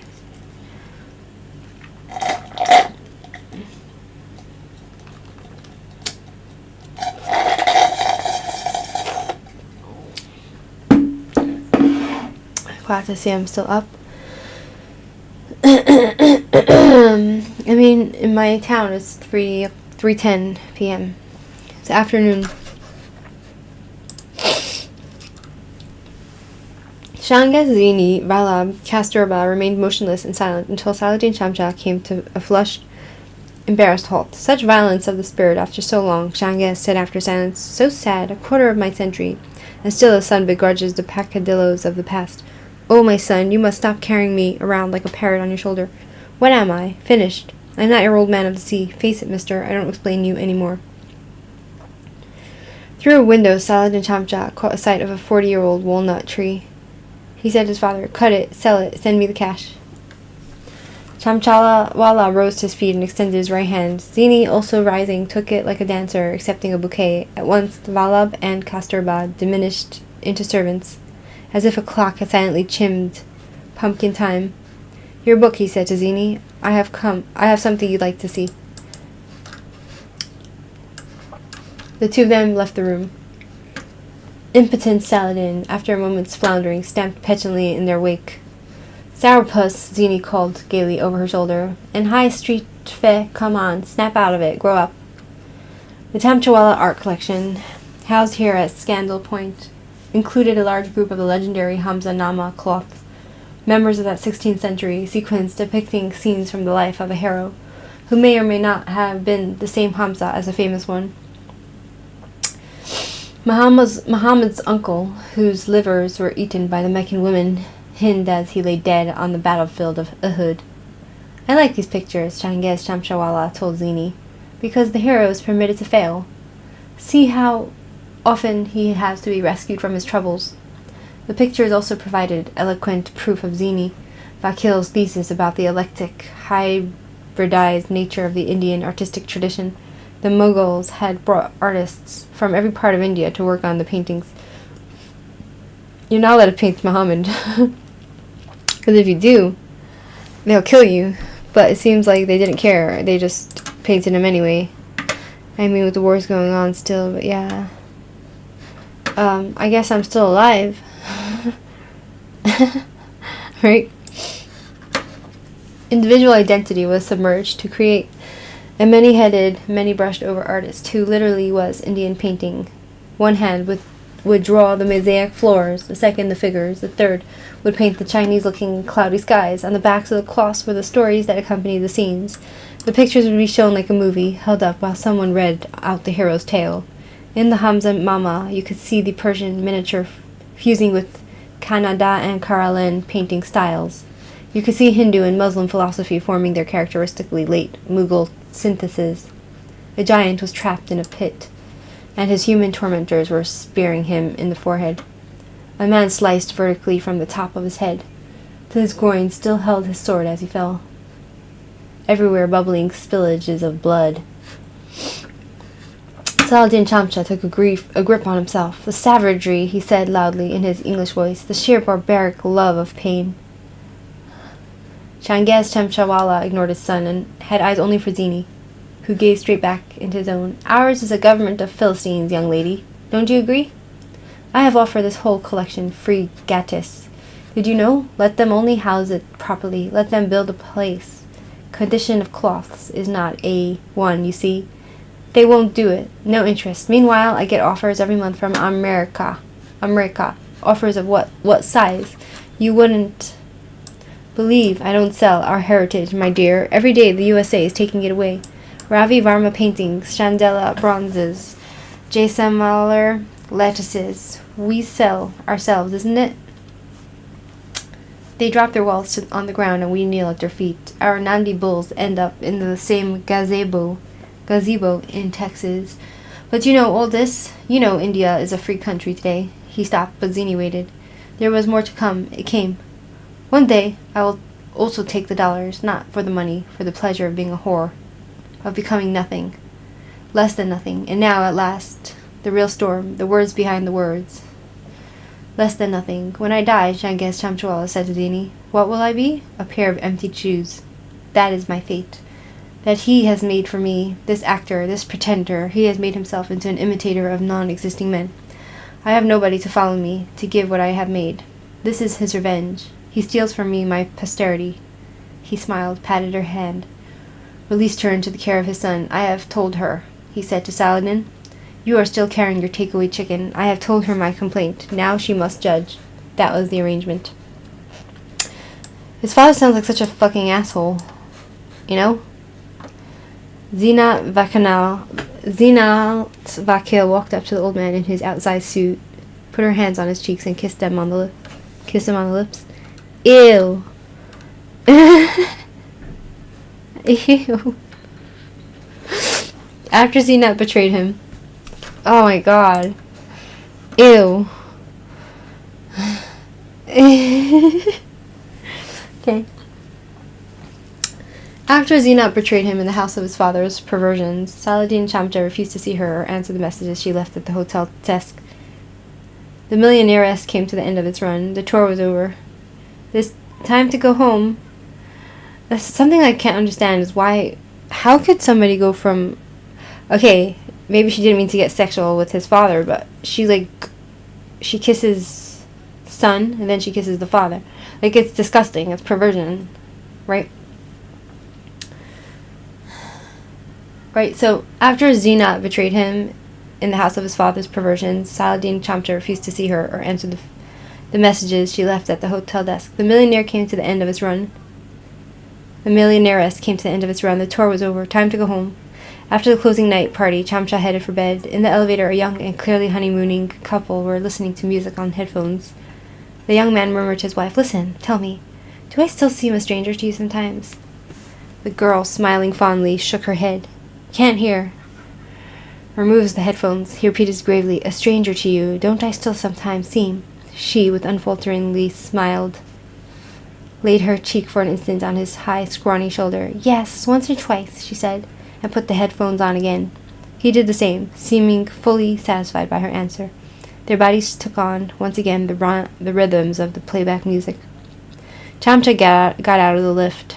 Zini was sitting on the floor with her back against the door. With her back against his door. She sounds like such an asshole. Oh my god. Beside the room, she poured herself a large whiskey and soda. Behaving like a baby, she said. You should be ashamed. That afternoon, he had received a package from his father. Inside it was a small piece of wood and a large number of notes. Not rupees, but sterling pounds, the ashes, so to speak, of a walnut tree. He was full of inchoate feeling, and because Zina had turned up, she became the target.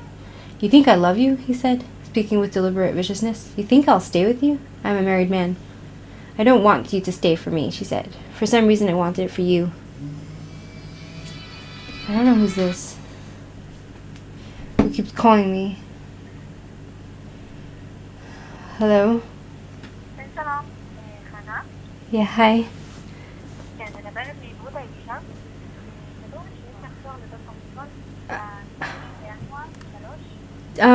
Do you know English? SATANIC?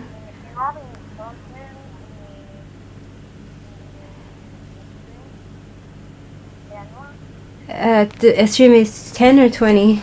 It's 20, 1 second. Oh. Yes, at 3 o'clock.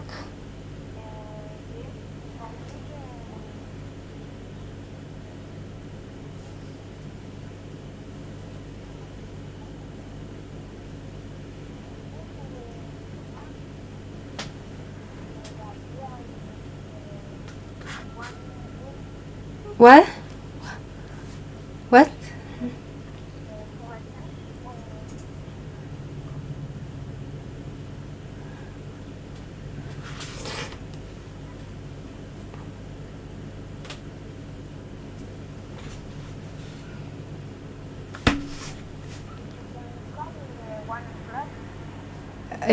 If I can come at 1 o'clock and not 3, no 3.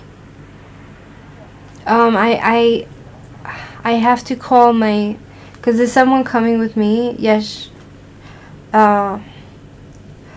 חברה בא at 1. Okay, so you know what, change it to 1, and okay, 1 o'clock. Okay. Okay, thank you. Okay, bye. Fuck. Change it to 1 o'clock.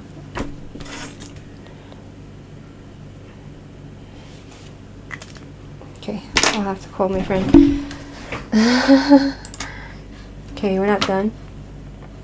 Okay, so I don't want you to stay for me, she said. For some reason I wanted it for you. A few days earlier he had been to see an Indian dramatization of a story by Sartre on the subject of shame. In the original, a husband suspects his wife of infidelity and sets a trap to catch her out. He pretends to leave on a business trip but returns a few hours later to spy on her. He is kneeling to look through the keyhole of their front door. Then he feels a presence behind him. Turns without rising, and there she is, looking down at him with revulsion and disgust. This tableau, he kneeling, she looking down, at the Satrian archetype. But in the Indian version, the kneeling husband felt no presence behind him. Was surprised by the wife, stood to face her on equal terms. Blustered and shouted until she wept. He embraced her. And they, W know my friend? So what happened there? Okay, so then it ends with the chapter 4, but we're not going to read it now. So we're up to page 76, chapter 4, and I'm not going to read it now because it was really hard to get through this chapter. To be honest, this book is really hard to read. Excuse me. It's really hard to read. It's written really, really hard. So, and I still can't understand why. I still can't understand why it was banned in so many countries. Literally. I don't understand it. I don't understand why this book is so unique. So far it's like a nice, it's a nice fictional, like, novel. And thank you, Rise Nation. I just don't get it. Do you know what I mean? So, it is what it is, right? Feel free to like, not to like. Feel free to subscribe, not subscribe. Feel free to comment. Maybe if anybody has answers to my questions, maybe they can let me know, right? So, have a great day, and we'll probably come back to talk about something else, right? I have 2 other channels, and yeah. So I might go there, I might, whatever. Anyway, bye.